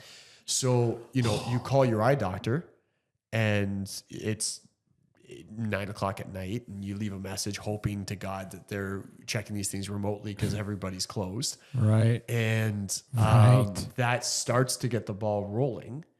And I go in, and he does his assessments on me, and sure enough, he's starting to see result wise with the test that he's doing, the things that I'm saying, leads me to go to get referred to one person and another specialist, and I get a call from, I never end up even going to them. I get the name of somebody. I call that office. Then that office a couple of days later calls me and says, no, it's out of our hands. We need to send you to this guy. And I heard that a couple times. So then I get a call from somebody in Stony Creek, and they say, the guy goes, I know what you have, or at least I believe I know what you have, but what I can be certain of is I don't have the technology. I don't have the machines that are capable of seeing deep enough into the eye to treat you the way that you need to be treated. There's currently, the whole country is on lockdown. Shut down. You've got two ophthalmologists, ocular surgeons that are currently practicing. One is in the Peel region, one is in the Niagara region. They're both great. Whoever calls you first, go. You can't lose with either of them. Okay. Still to this day, have no idea. I can't even remember the name of the doctor in Peel. I get a call. It takes 9 months, but I get a call from Dr. Ventriska just around the corner in Port Colborne. Yeah. Which is I've heard that name. Crazy to me that I came this way and I'm thinking, where the hell is this place? Who lives out here? What is this little community? Didn't the world end 20 kilometers ago? No, welcome to Wainfleet. I love it. I love country living. Yeah, no doubt. I don't live in the country, but I'm envious of those that do. Yeah. And so we go out, and he diagnosed me. He's It took 9 months to get a hold of him. It took 9 months to be from the time that I went blind to the time that now he didn't. It's not like he was reached out to and it was 9 months. Yeah. That whole process took a period of time. Gotcha. And then eventually I got a call from that one, the one specialist in Stony Creek. And he said, people are wasting your time. Go with one of these two people, whoever calls you first. It was probably, Gotcha. It was probably 2 months. Gotcha. Month and a half. Were you blind this whole time? Out of my left. Yeah. So it was starting. Are you now? No, knock on wood. Holy fuck. This is so crazy. So the total blackness became like almost like a very, very brown filter, if you can imagine that. Like, and it was all distorted. So anyways, I end up having my initial meeting with Dr. Ventriska, and he's a specialist that deals with 5 macular diseases. And one of them is CSR, which is what he diagnosed me with, which is central serous choroidal retinopathy. Usual spelling. Yeah, no doubt. Central serous choroidal retinopathy, otherwise known as CSR. Yeah, CSR. And essentially you got leakage in the back of the eyeball. And it's like macular degeneration, but in young people. So I have unwanted blood that's in the eye, and between the blood and the liquid that's in there, it distorts all the image, and I can't see because I have the blood. So that's the blackness that's there, and so I know when I'm due for a shot because all the colors are different. And there's all the straight lines are all squiggly, doorways are all crunched, TV it's all crunched, right? And so it obviously throws off like my balance, my equilibrium. I get pressure headaches and all that. So it's really a learning game because you don't treat everybody the same way. You treat them with the same medicine, but the frequency is different, and everybody takes differently to the medication, right? Interesting. So until there's multiple visits, like over the span of, let's say, a year and a half, 2 years, they can't really start to like figure out what type you are. And I'm just grateful that I'm born in a time where the medication's available. He's been in his profession for 34 years. And he says he's been injecting people for 17 years. Wow. So for half of it. Wow. So, thank God I was born now and not before. Right. Yeah, totally. And can you picture the last guy that he treated where they, had nothing for him and they had to they took the eye? Wow. Because it was believed that it would go to the other eye. So to save it, they would take one. Can you imagine that conversation where he was the last guy, and then a year later you're like, or a week later you're like, actually we got medicine shots now, right? So I mean, I don't love it, but yeah, I get needles into the back of my left eye, and it's awful. I hate it. I hate the process. They're a beautiful team, great team. They know their industry. The surgeon is phenomenal at what he does, but he's being asked to work miracles, and he does, and through the maintenance of the shots, I have vision in my left eye. Yeah, that's amazing. And basically it works as like a twofold. It dehydrates the blood that's in there at the same time that it works as like a pipe sealer. Interesting. And until, there's a period of time, whether it's 3 weeks, 4 weeks, 5 weeks, whatever it is, eventually the circulatory system breaks through that and uses up the medicine, then you're due for another shot. So how long after the shot does it start working? I would say that by day 3 to 4, Okay. So it's not like this. it's not like that. It's got to settle or whatever What's it does. really gross is when so they lay you down, picture like a dentist chair, you're reclined all the way back. But they got to put the clamp in to keep your eye open. Right. And that's a real awful wiggly feeling. It's like Saw. You're talking Saw like stuff. they're sliding things under your eyelids, and they put a couple different drops in. And again, I'm not an ocular surgeon. Yeah. But if I understand this correctly, 2 of them are numbing drops, and 1 of them is a muscle relaxant for the eyelid. So the first numbing drop is like a light dose coater. The heavy hitter is the second drop, which is like it does the majority of the quote unquote numbing, but you still feel it. And then the muscle relaxant, so that way between the muscle relaxant and the clamp, there hopefully isn't enough twitch contraction to unlodge that clamp, which I've had happen once. It was bad. And then they, you lay back, you look as far to the opposite side as the injection site. I know all the sounds and the cues and the codes and everything, so you kind of know when it's coming, and then it goes in. And what's nasty is they inject into your sight line, so you can't not see it. So you actually see the needle going into your vision, and then they dispense the medicine in, and it's called a lava effect. And it's essentially this is so intense. if you were to like suck up fluid, like colored fluid, with a syringe, and then you put it into a cup of water and you injected it, how that would look is what you see, but in your vision. And then I usually get a little nauseous. I try not to pass out the first time I did. Yeah. Because I had no idea what to expect. Yeah. Right. And then the eye kind of reboots. It's like rebooting a computer. Like it goes all black, and then you slowly start to see like a light breaking through, and then you kind of see like a silhouette of somebody, and then you start to see better detail, like the shoulder, the nose, and then the vision comes back to what it was pre-shot. And then the actual patient doesn't start to see the benefit until like at least day 3 to day 9. But the medicine will continue to work and improve up until the 2-week mark. Wow. And then everybody's different. So like I first needed my shots every 4 weeks, and then I was a 1-month guy for a long time. And there's only 10% of patients that can break beyond 3 months.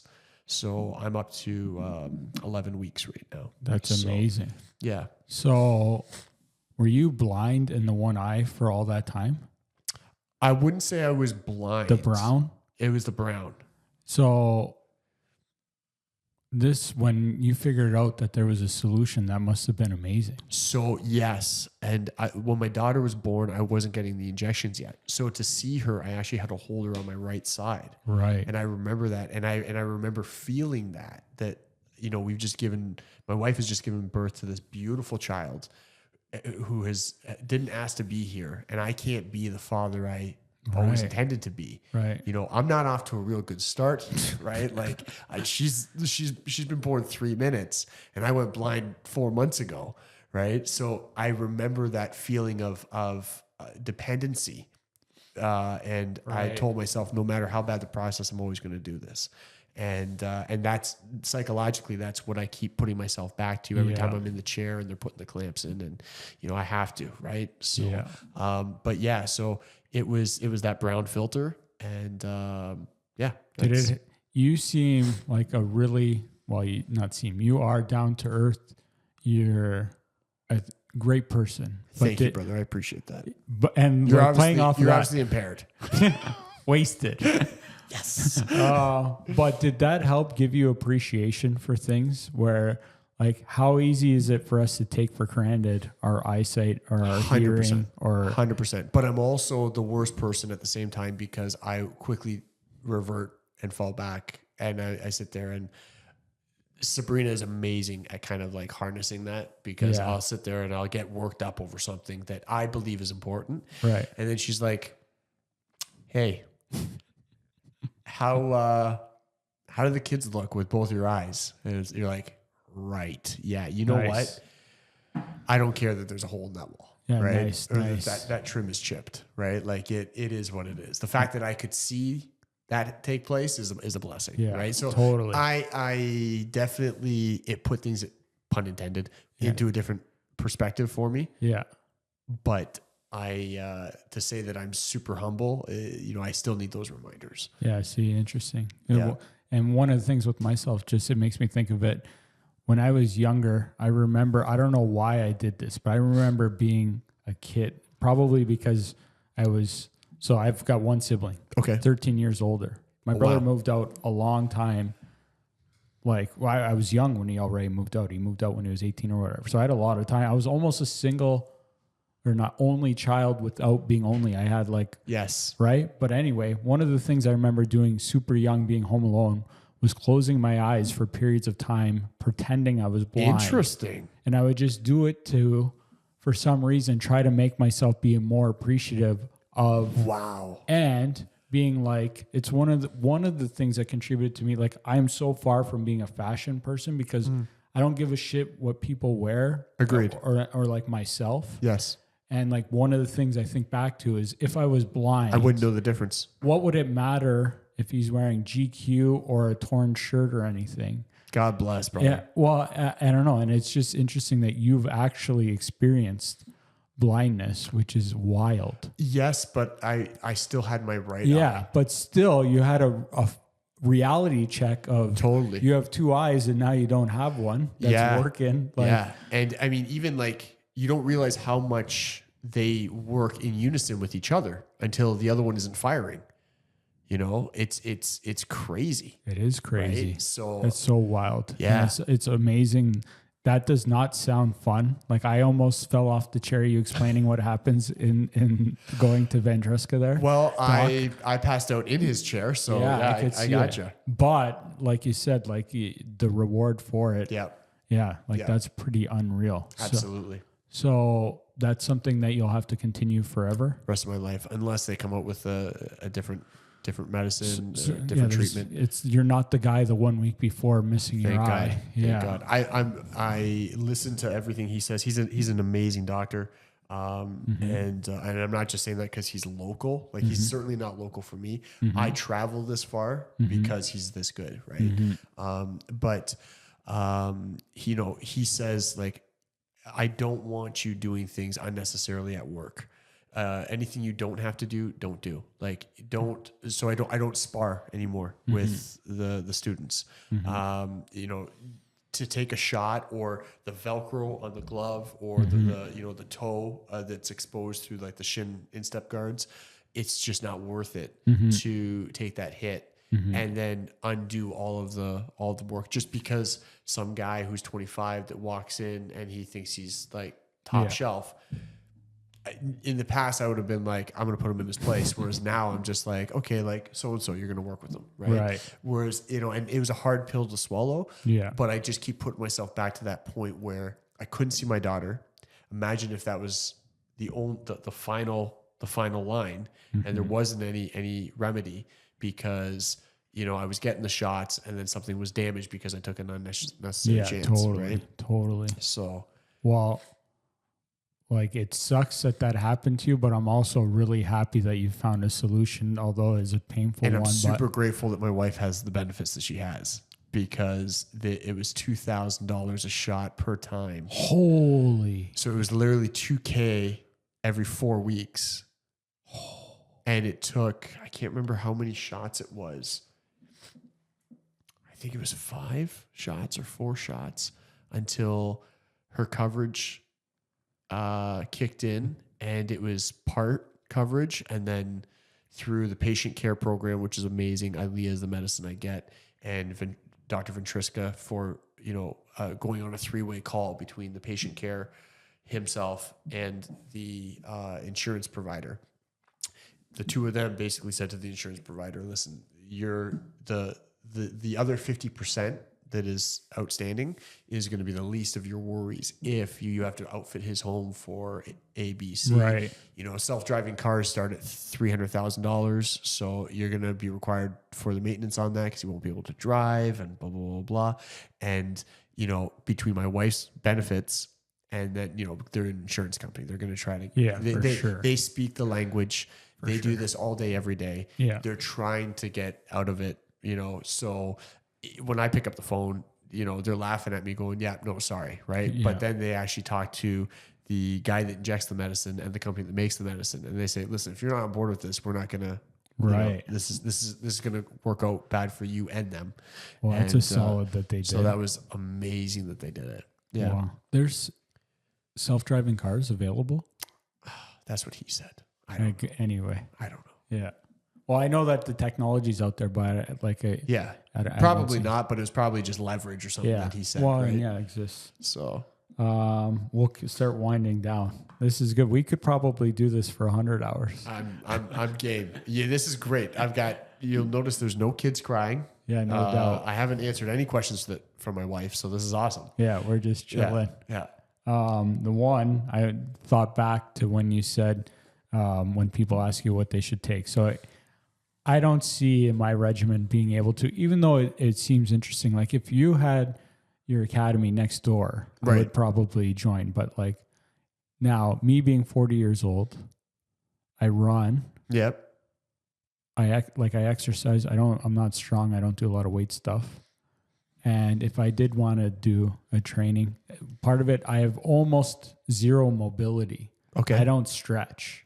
I shouldn't say not zero, but I feel like I'm not flexible. I can't sit Indian style and have my legs touch the ground. Okay. Can you even say Indian style nowadays? Anyway. I was just watching Sebastian Maniscalco the other day, and he was talking about how like he said Indian style, and he was doing like a mockery of like the prestigious kindergarten teacher, and they're like, it's crisscross applesauce. Right? You're just like, whatever, it's Indian style. Yeah, exactly. Did we have a council meeting and they agree that like we shouldn't be using that? Yeah, no doubt. So, I didn't realize they were all offended. I know. We could go off on a whole Oh tangent God. So like then what would some conversation be for if I was coming in? Well, I mean, if you were to just do boxing, just like standard boxing, even at a local gym around here, you don't like, not to slam or anything like this, they don't kick. Yeah. So you don't need the flexibility. Like flexibility certainly that's a great thing to have, but like in a kicking art, you're going to definitely require that. Whereas if you're just getting, you're learning how to throw your hands, you're hitting mitts, you're hitting the bag, you're doing some light sparring with some great people. Mm-hmm. Your heart rate is up. Like you got so much positivity there, and you're working within your quote unquote limitation of not being What if I wanted flexible. to get a little bit of the flexibility? Oh, then just like I can even give you like home stretching routines. Yeah. But then if I wanted to do a martial art, then like it comes down to your interest. So like, do you want to do something that you can spar? Is tournament your goal? Is it just the know-how of how to take care of yourself? So if my goal was if I was doing it, would be this: work on flexibility. Okay. Learn more about the whole arts. Yep. Health. The flexibility. Yeah. I don't know. And if it was me, I wouldn't be doing it to compete. I'd be just like probably like that 83-year-old gentleman that's like, Yeah, 100%. So ironically enough, we were talking about Bruce Lee and Jeet Kune Do and the Filipino Cali program. That is, for a lot of people, what they go to, not necessarily because they have an interest in it, even though they find the history interesting. Mm-hmm. They don't, sometimes they come to us because they've done their research and they go, you guys are legit in that realm, and there's not that many people here that do that, so they come to us. Other times people will come in and they don't want a traditional martial art. Mm-hmm. They don't want to be in a uniform like a gi, and they don't want to learn kata, like a preset sequence of moves in the traditional format. So they'll say, hey, like, I'll check that class out, right? And it's non-uniform. There's still ranks, but it's more casual. Interesting. And people like that because it's kind of like an all-encompassing class. Interesting. So it's specific, but it's got a little bit more flavor and variety than like a traditional avenue. So if you were in, obviously, you're in the Waynfleet area, so I would say Niagara BJJ would probably be your best bet. Mm-hmm. They run a great jiu-jitsu program, which we have. And in the art of jiu-jitsu, there's you have your option of gi and no gi for rolling. So no gi is typically like a faster, more athletic game, and then you have gi, which is a little bit slower, a little bit more strategic, a little bit more technical. You have some certain options that you don't have with gi, so like collar grabs and jacket grabs and things like that. Because with no gi, you're wearing like spats or like compression, right? So I don't have that collar as leverage to grab. So I think Niagara BJJ, Niagara Brazilian Jiu Jitsu would be nice. You're giving a competitor a shout out. Yeah, hell yeah. I like it. Absolutely. There's more than enough people on this planet for all of us. Yeah, no doubt. I like that. That's good mentality. Yeah, we'll wind down with some of the light stuff. Cool. I think I know the answer to the first one now, just Star Wars talking, but favorite movie? Yeah, that's what. Is that what you were? No. Was that your actual question? No, it's not, but that's your answer for that one? Yeah. Is that on here? I can't remember. But if you would never be, but if you were on death row, what would your final meal be? A steak. Yeah. Oh, see, I was gonna go chicken wings. So chicken wings, yes, but if I was on death row, it would be a steak. Yeah. Definitely. How do you like your steak? Medium. And what sides with it? Depends on how they're done. I love garlic mash with the steak. I asparagus if it's done nice with olive oil, garlic. Love that. Yeah. General veg as far as just like peppers and carrots and cauliflower, all that. I think death row. It would be a steak. Nice. Medium. Those sides.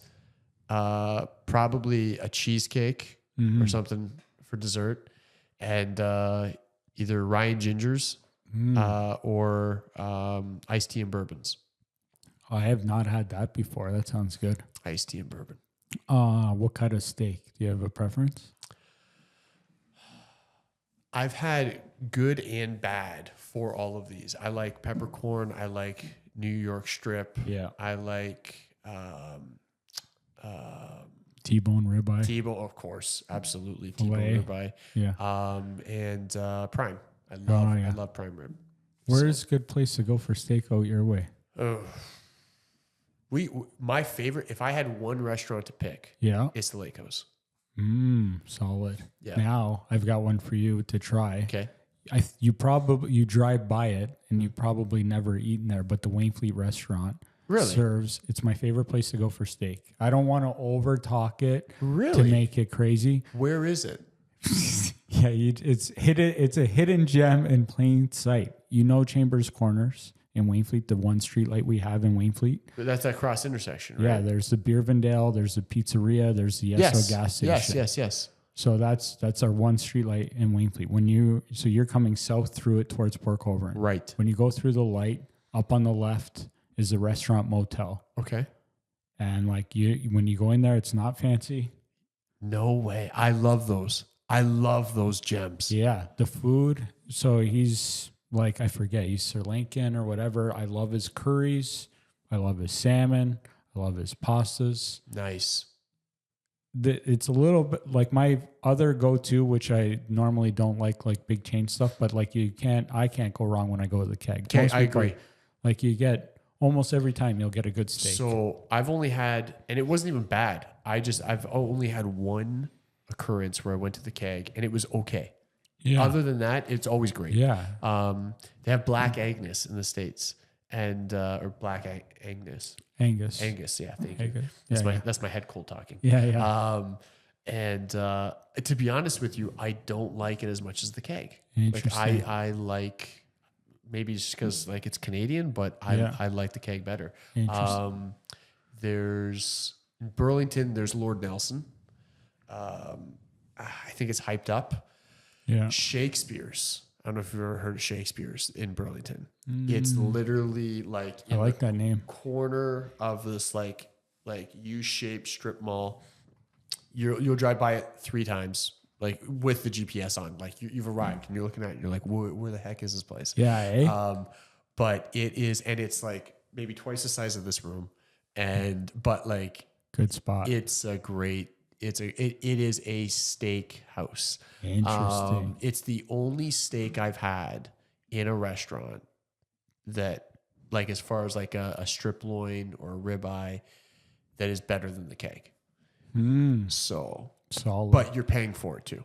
Well, right. When you go to Wainfleet restaurant, prices are very reasonable. Wow. Yeah. I'm going to have to go. Yeah. Do you ever eat when you come down here? Or you just zip in and out? No, I usually just in and out. So I can drive myself to the appointments, but I can't drive myself back. Yeah. And I got to stay laying down for an hour, 60 minutes after the shot to let the majority of the medicine hit the back. So we can't, unless I... So do you lay down on the drive back? On the drive back as the passenger, yeah. Yeah. So well, I don't know how you make it work, but try a steak there one time when you can. You know where I ate where I was really impressed?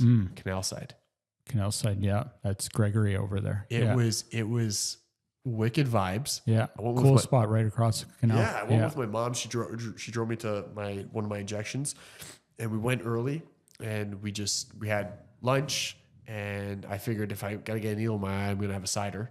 And so I did, and I got these like tossed up chicken fingers and just the jams that the guy was playing. Nice. It was like a great vibe. It's a cool little spot. Great vibe. So if you know the guy, I did a review for them. Oh, nice. And I just said like, out of towner, it was amazing. Keep it up. And a few doors down is my favorite pizza.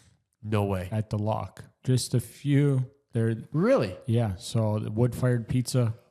I've seen you review that place. Yeah. Like when I did the review, they were at a location just around the corner. Now they're there the Lock. So like that's the next time I go, I think it's 22nd of May. I'm coming out here to get my next shot. I'm going to try to come early. Yeah. And hit them up. Like my favorite's the Roman. I don't know what you like on your pizza, like anything. It's just like it's Italian. Father, 2 sons. Love it. I've never seen a pizza come out of the oven not by one of them. They use Stanislaus tomatoes from California, double oat flour from Italy. Oh my God. Yeah, like they're phenomenal. That's my favorite. I don't know, like it's not everybody's favorite, but it's worth a try for sure. But you have to like wood-fired pizza. And for me, which I do. Yeah, for me, you can still eat it later, but it's best hot out of the oven. So like I don't get their pizza to go. Gotcha. You can, but then for me, you really have to warm it up. But like I've gone there before, like during COVID, and would eat not in the parking lot, on the side of the street. Just because that's the time to eat it. You got to eat it. So like if you go there, like eat it hot out of the oven. I love it. Okay, we'll keep rolling. Well, this ties in perfect. What do you like on your pizza? So I typically, because of you, I now know what cup and char is. Oh, nice. I've been ordering cup and char. We have Nonni's pizza out our way, Grimsby and Stony Creek. Yeah, that's great pizza. 2 locations, and you can get the cup on there as well. They have 2 locations now. Yeah, I don't know if I knew that when I reviewed them. When you reviewed it, they had it, but they're a Grimsby based family, if I'm not mistaken. Yeah. But some of the family members, as it's expanded, they've moved out to Stony Creek. Nice. So we got one actually right in, it shares kind of the parking lot with my old high school, and wish it was there when I was in high school. But so I love Nonni's. Great pizza. Cup and char. I like, to be honest with you, I just like pepperoni and green olive. Nice. But the Fortino's has a thing called a sweet stinger. And it is, what's that? There's some honey on there. There's some honey on there. Yeah. And jalapenos. I like that combo. It is money. It is so good. I was gonna bring you some, but I couldn't. Yeah, that's all good. I appreciate the thought. That's why, Lock. Yeah, you said? the Lock. Yeah, the Lock. The Lock would. I've had the sweet stinger like 30 minutes later when I get to work. It's not the same. Not as good. So does it travel well? Right. Yeah. And I didn't want to bring you something and then it was, whatever. Right? I appreciate the thought. I eat so much pizza. I got so much pizza on this weekend. You don't want it. I would have ate it gratefully. I wanted to bring something that was different than your rum. Yeah. So, yeah. I like it. So that's a good combo. So you like that? Your go-to would be cup of char, green olives. Yeah. What do you like? You said you like the jalapeno. Do you ever throw? So you do like some spice? Oh as well? Absolutely. Yeah, but I find that the sweet and the spice go really well together. Great combo. Yeah. Favorite kind of music, favorite kind or era of music? I listen to all genres. Mm-hmm. So I am a huge country fan. Oh, I love interesting. country. I was raised on country. I love country. I was listening to it the whole way out. Nice. And scenery wise, it made sense. Yeah, nice. But yeah, I listen to country every day. But I go from like literally when I get in my car, I'm either throwing on country or I'm throwing on like classic rock, or I'm throwing on like Geno beats, like Euro music, all like the electronic from like the 90s. Interesting. Ace of Base, like I love it. I love it. And then yeah, so that's kind of What are some of your favorite country singers? love Jason Aldean, Chris Stapleton, of course. Not a Luke Bryan fan at No, all. I don't know these names. Oh, okay, gotcha. Yeah, but Yeah. I do like country music too, but I'm not good with like artists and stuff. There's Interesting. I got a lot of love for good country music. I like it. We'll keep firing through these. we did solid today. It's amazing. This one's a little more deep. This is a fun one. Meaning of life. Oh, what is the meaning of life? Yeah. In short, to enjoy it and to leave the world a better place than you found it. It's a great answer. In short, I mean, I could go on for 40 minutes, but That's a great answer. Yeah. I like that one. If you could travel anywhere, where would you go?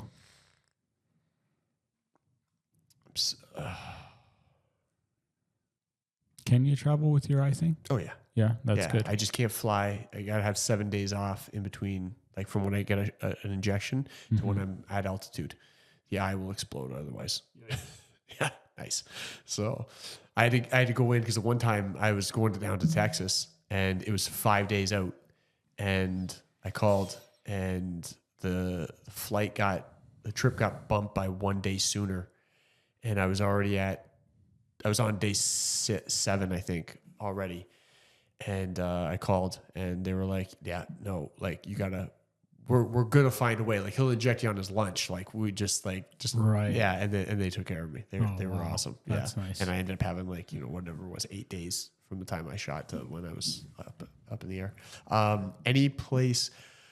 So Sabrina and our bucket list was Australia, where I have a whole whack of family, and Hawaii. And those were kind of like before kids come along, those are two things we want to hit. Yeah. And we did. That's amazing. And Hawaii still to this day was like the greatest vacation we ever went on. Oh, that's amazing. I've never been there. I've never been either. Yeah. So I would love to go to, I always pronounce it wrong. Curacao. Interesting. I've been there. Yeah. It's a Dutch island. Yep. Yeah. Yeah. I've been to cool. Aruba. Yeah. I've never been to Curacao. Yeah, that was a fun one. Yeah. I mean, I went back in the day. Yeah. But it was a good trip. Very cool. Have you been to China? No. Japan? Nope. Do you want to go to those? Not China. I would go to Japan. How come not China? I'm good. Yeah? Yeah. I really want to go to Japan. Japan is like top of the bucket list. Yeah, for me. I'd love to go to Japan. And at some point, I'm sure I will. Yeah. And people are always shocked. They're always like, "You're like a long time martial artist. You've never been to Japan." Blah blah blah blah. No, I've never been. Interesting. I think that the history is just to be able to look at the architecture and see everything there, and it's just I can only imagine it's so beautiful, and then having some training and then having some understanding of the history and how things came to be. I would love to go there. Yeah. I don't have that same desire for China. Yeah. But definitely Japan. Interesting. Yep. And Thailand as well. Yeah, I'd like to go to Thailand too. Have some great food. I hear you can Philippines. watch. Either Thailand or Philippines. I was talking to somebody recently that was there, and they said that it's really easy to go watch like fighting there. I forget what they said. Yeah, it's probably Thailand. Yeah, like it said something like there's like literally, I don't know if it's buses or whatever that'll pick you up and you can go watch whatever fights like almost any night. And yes, it said it's like a great experience. Yep. Yeah, most of them are just outdoor. Yeah, they're it's just on like interesting. sand, and it's but it's like it's their way of life there, right? Yeah, that's interesting. It's like us passing a Tim Hortons and 2 intersections later passing another Tim Hortons, Right. So Right. yeah. Best piece of advice you can give anyone. Don't take yourself too seriously. That's a good one. No, you know what? Like the best piece of advice, and I know it's hard, and I'm the last person that should be speaking about this, but try to be kind to everybody. Why should you be the last? You're not mean to people. I haven't been a saint for all the years I've been on this earth, right? Yeah. But be kind to everybody because you never know like the battle that they're fighting.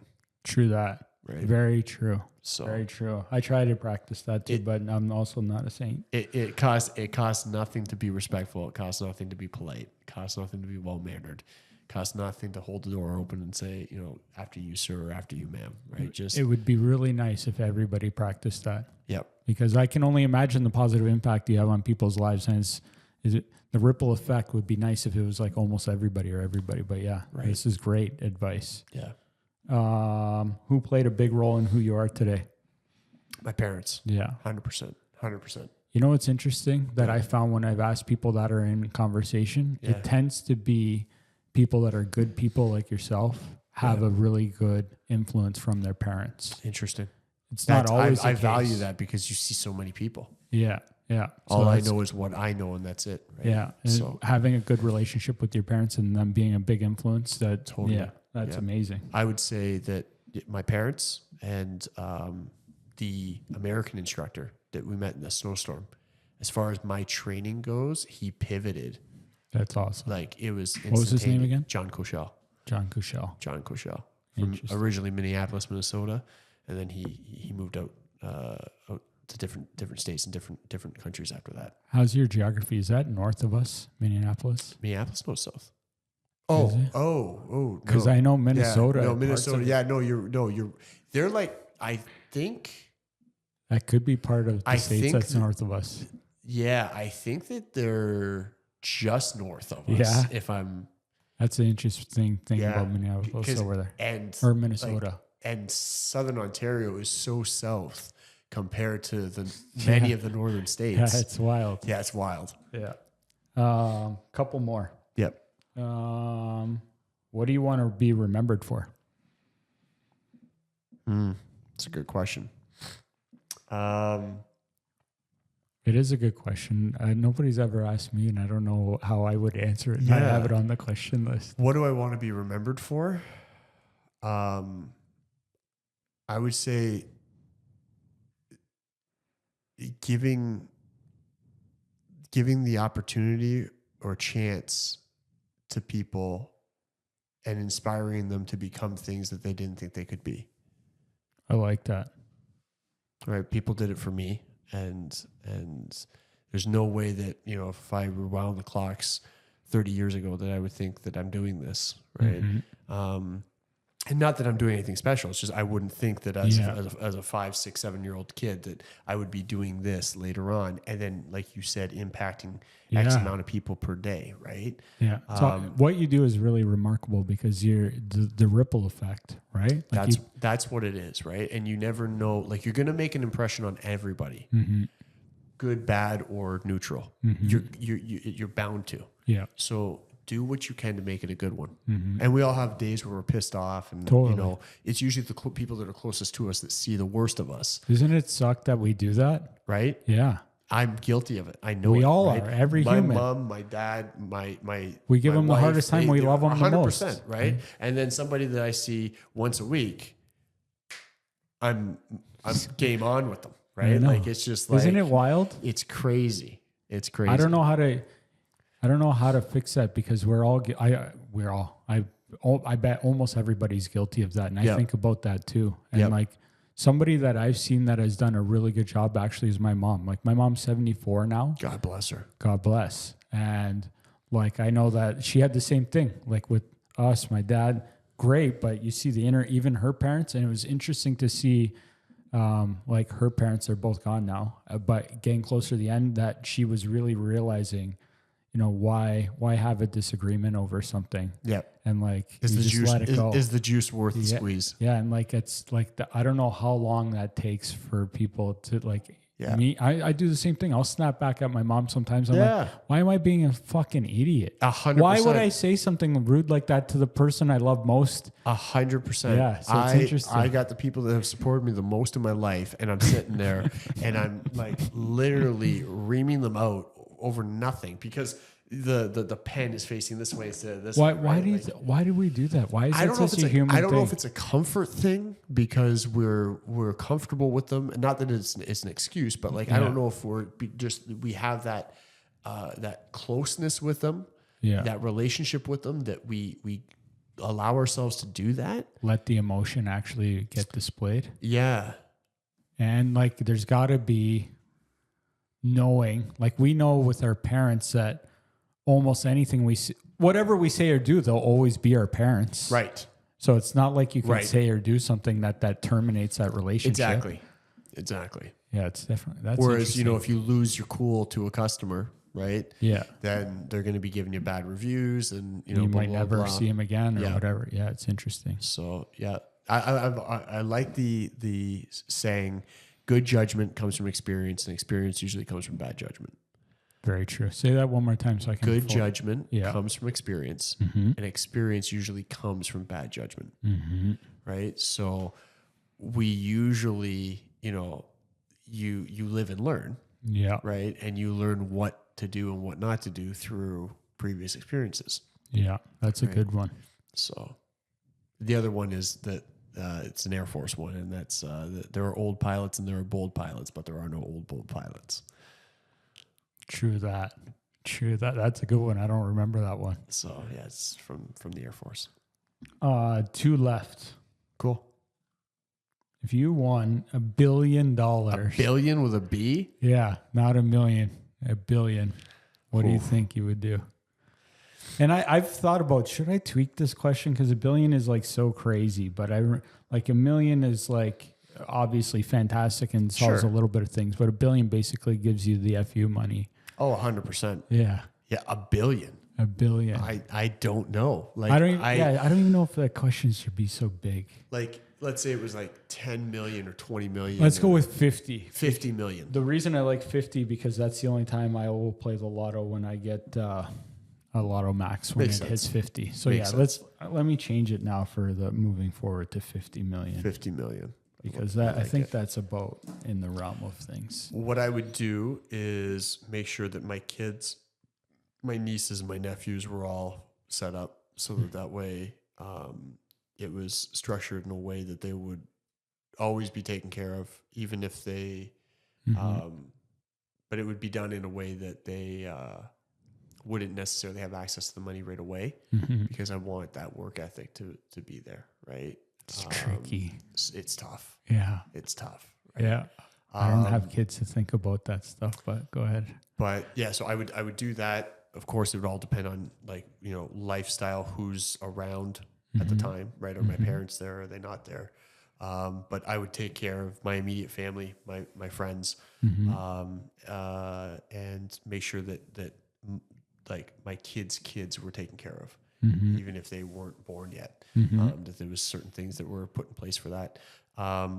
Any debts that we had, mortgage, whatever, was eliminated, especially across the board for as many people as I could. And I would buy our building because we rent. So I would buy a commercial building, and I would probably have a couple of them in like one in Niagara, one in Hamilton, one in like Halton or something like that. And I would expand it that way. But then I would also, I would donate to certain groups that I'm close with, or at least not necessarily know right now, but I know of them and I like the values that they stand for. Yeah, nice. People of, whether it's like victim survivors or widowed families of officers that have been killed, or military, or like the wounded warriors, wounded heroes.